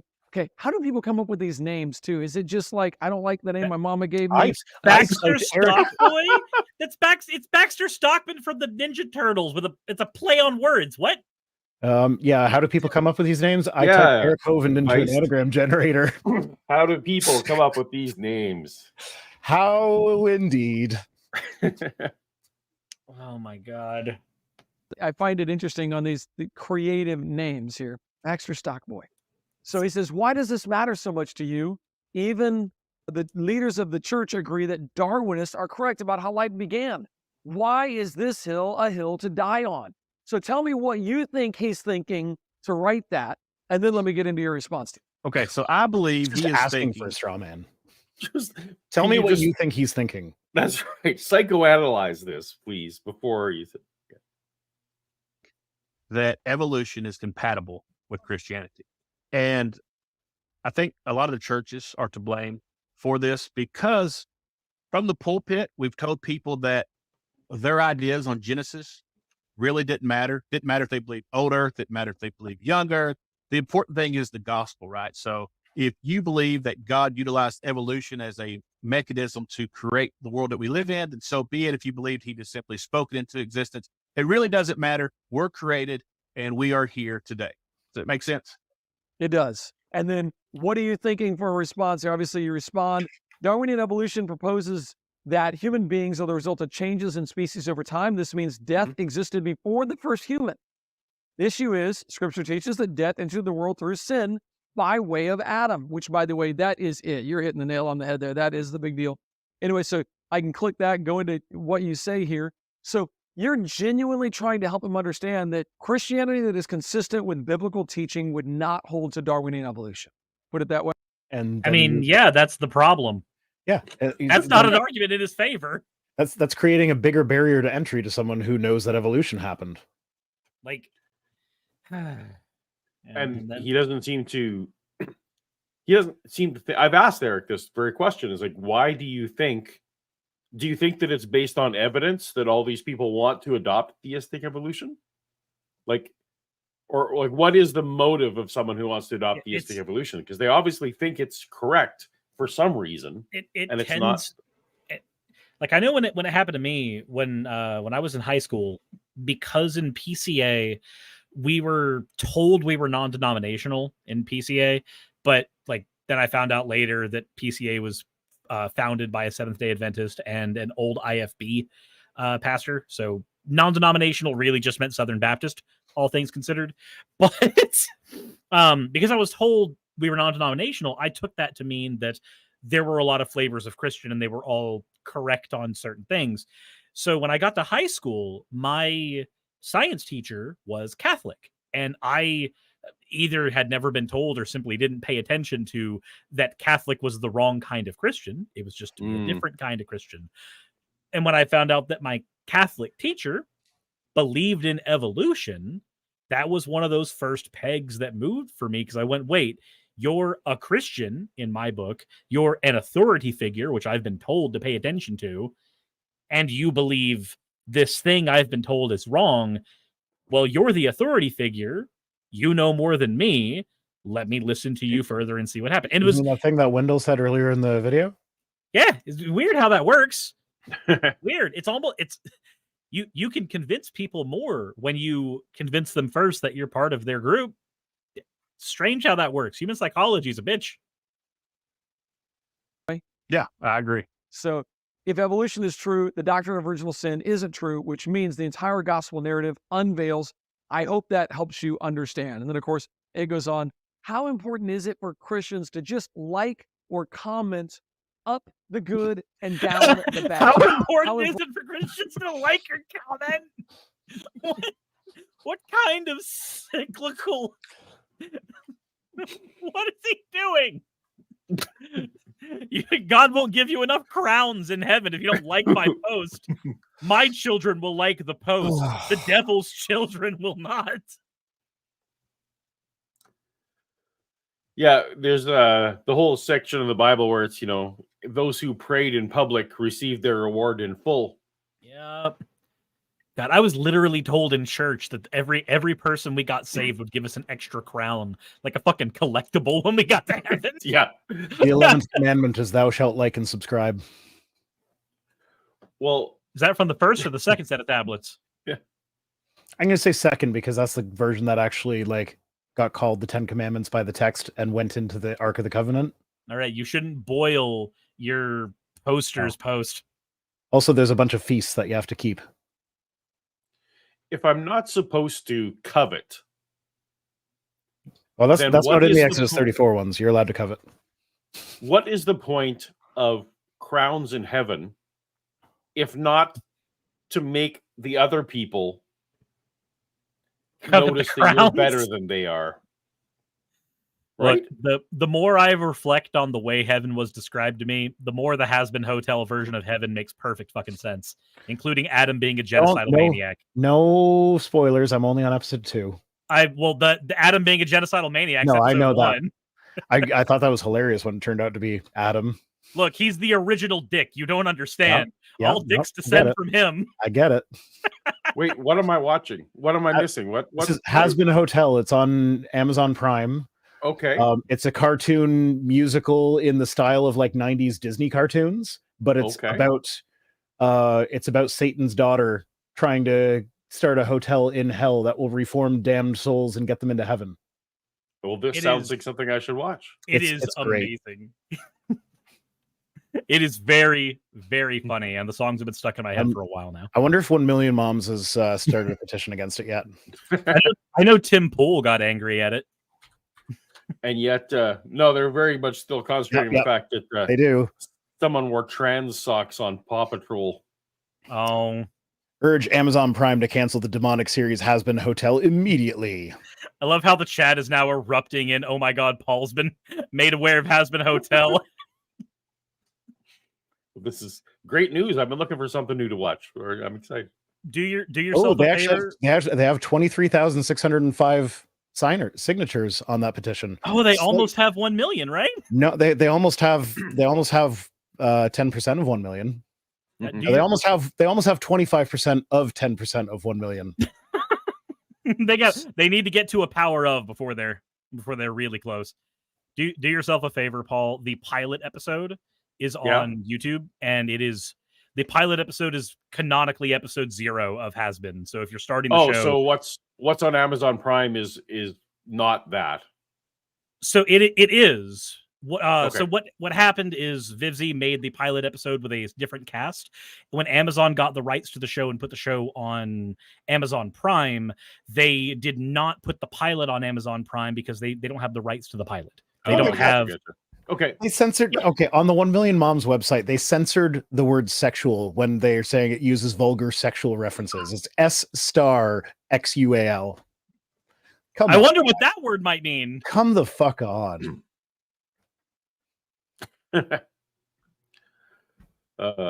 Savage geological species concept Cobra writes, and he will separate people one from another as a shepherd separates the sheep from the goats and the likes from the dislikes. He will not divide us. Important is that?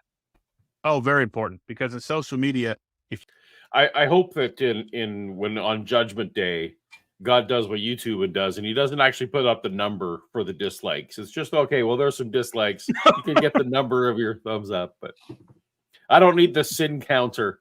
It's hard for creators to find that too. Like when I ran my little experiment on getting people to dislike one of my videos on the watering hole, I had to go through like 5 pages of analytics before I finally got to see how many people disliked it.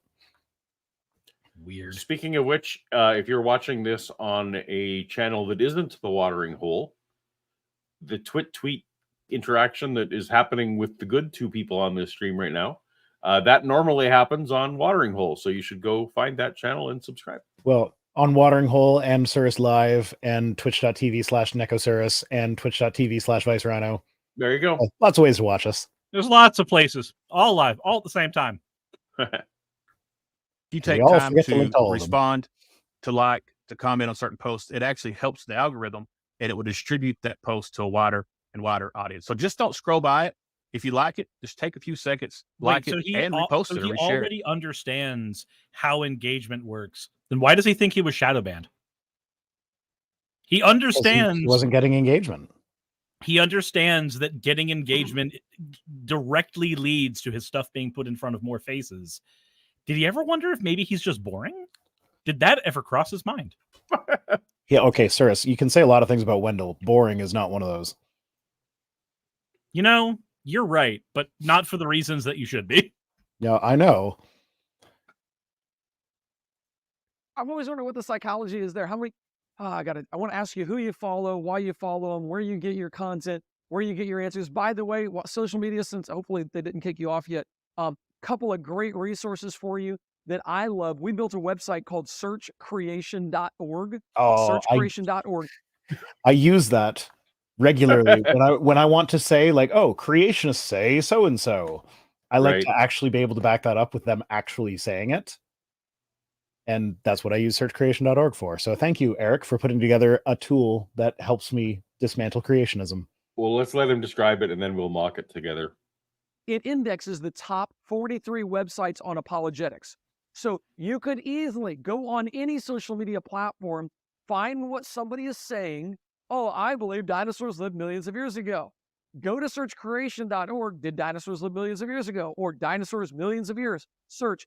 And you'll get tons of articles that if you just took the time to right-click, copy the link, paste the link on that social media site in the comments. And actually, then people will laugh at you.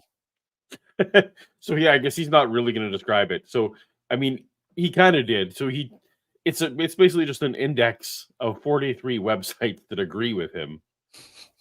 That he wants. So this is Eric completely being in the camp when we were talking before about should you let people onto Twitter, like should you expose people to the actual secular arguments? This is an entire website designed to prevent people from learning the actual answers. Mm-hmm. Check this out. Paste. Boom. You just had a voice in the what are we calling it? The what did you call Twitter? It is the town square. Virtual conscience. Yeah, town square, virtual conscience. Wait, he's saying Twitter is the virtual conscience? Oh my god. What? That is all kinds of fucked up.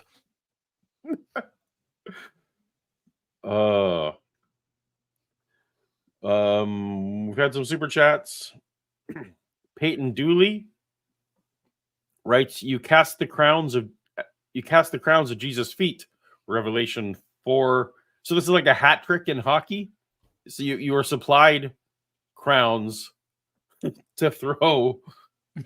This is like so we're playing cornhole with Jesus's feet. You were given oh stuff. My god, yes. Oh, I want to throw sandbag in his nail holes now. Revelation 4, 10 to 11. You earn swag, but you have to give it to the boss. That's funny. So hold on. If do the crowns have little pointy things on them at the end? Like, are they proper crowns? Because if so, I assume so. If you throw them right, you can get the pointy things to stick in his holes. We can nail Christ again. I like Shannon's post in the chat. It says, once the stream is done, I'm going to go ask why people get erections when they don't want them if the Bible is true. It's like, yeah. Made for some very awkward class presentations. That's like, just I don't want that right now. Why is it there? That's just God sending you an angel. He's just sending you an angel to give you confidence. That's all it is. There's we know from pro-life, literature that there's no unwanted erections. Anyone who wrote that was never a teenage boy. Jester, Lord of Fools, writes, true believers watch everywhere all at once. True believers of the presumably of the tweet. I mean, I had to stop doing that because I had the back end of my streams open on 2 locations, and my internet started stuttering, which shouldn't happen, but oh no, what are you going to do? I'll never have you. You're raising the level of the number of people out there that believe the truth, and that is so necessary. Because I just wish you guys could stay on here. I got to let you go because the world understands this, and I think a lot of Christians just so people are aware. So Eric, he puts the first half of his show on like Facebook and YouTube, and he thinks that is going to be so enticing that you'll want to pay to watch the second half. I mean, to be fair, I did get you to I pay. push me a- I push am me a copy I that you am paid a for of yeah, that I'm sixth a one. You're a Creation certified Today partner. Eric Hovind fan. I am also I'm also subscribed to the Answers.tv streaming service. Oh God, I think I want to subscribe to PureFlix just because of how Oh. much I love bad movies. Although YouTube has a lot of good bad movies too, like anything by Donald James Parker. It's very painful to watch, but like it's so beautiful at the same time. You need to use one of your fancy VPNs that you have, Surfshark.deal/Rhino. and 2 months for free. because there's a lot of PureFlix style movies if you watch Netflix on the American version. They Oh have yeah, a Amazon lot Prime of, has a lot too yeah, on American. but on the Canadian versions, we don't get any of that.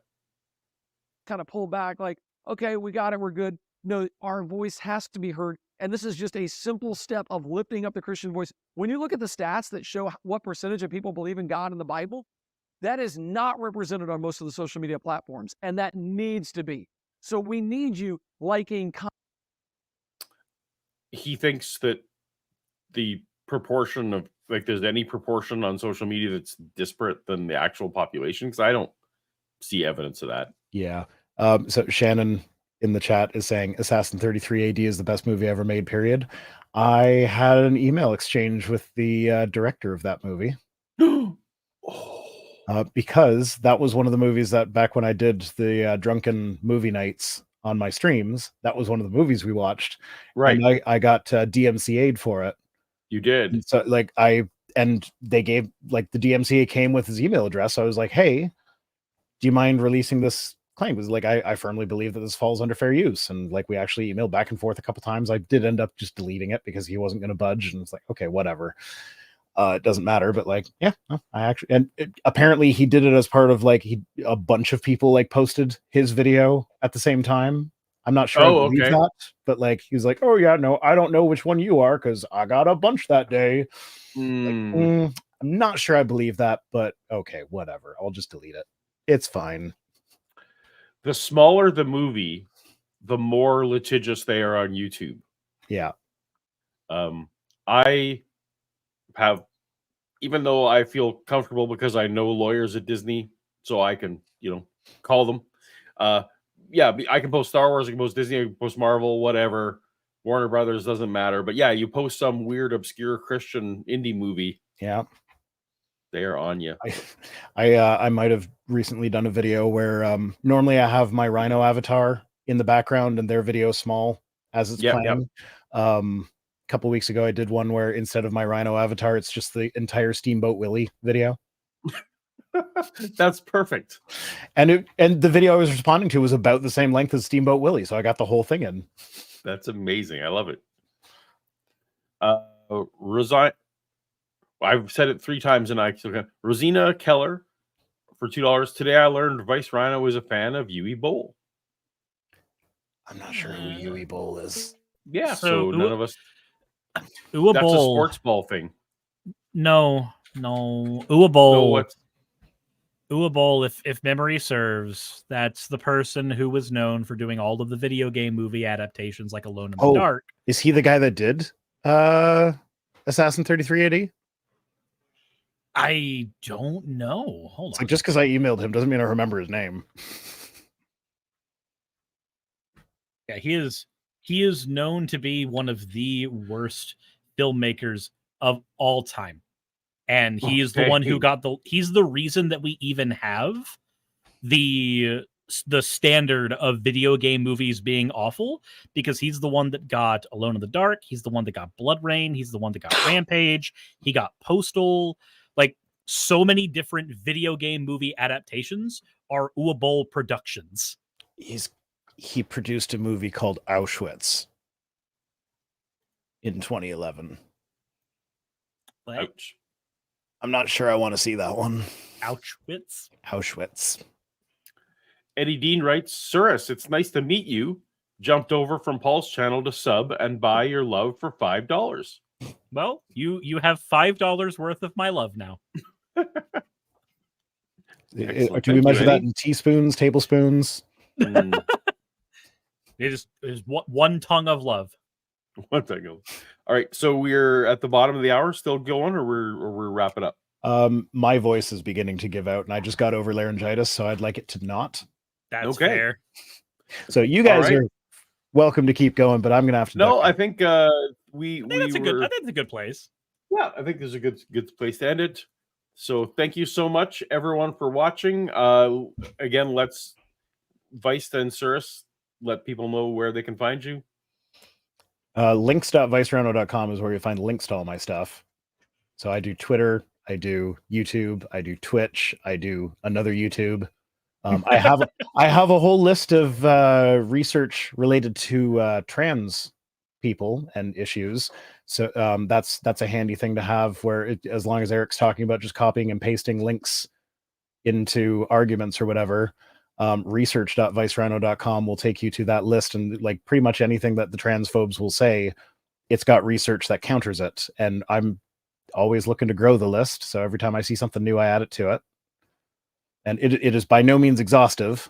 I may have borrowed from it multiple times for Yeah. videos. That's what it's there for. All right, and Suris, where can people find you, including all your Magic the Gathering stuff?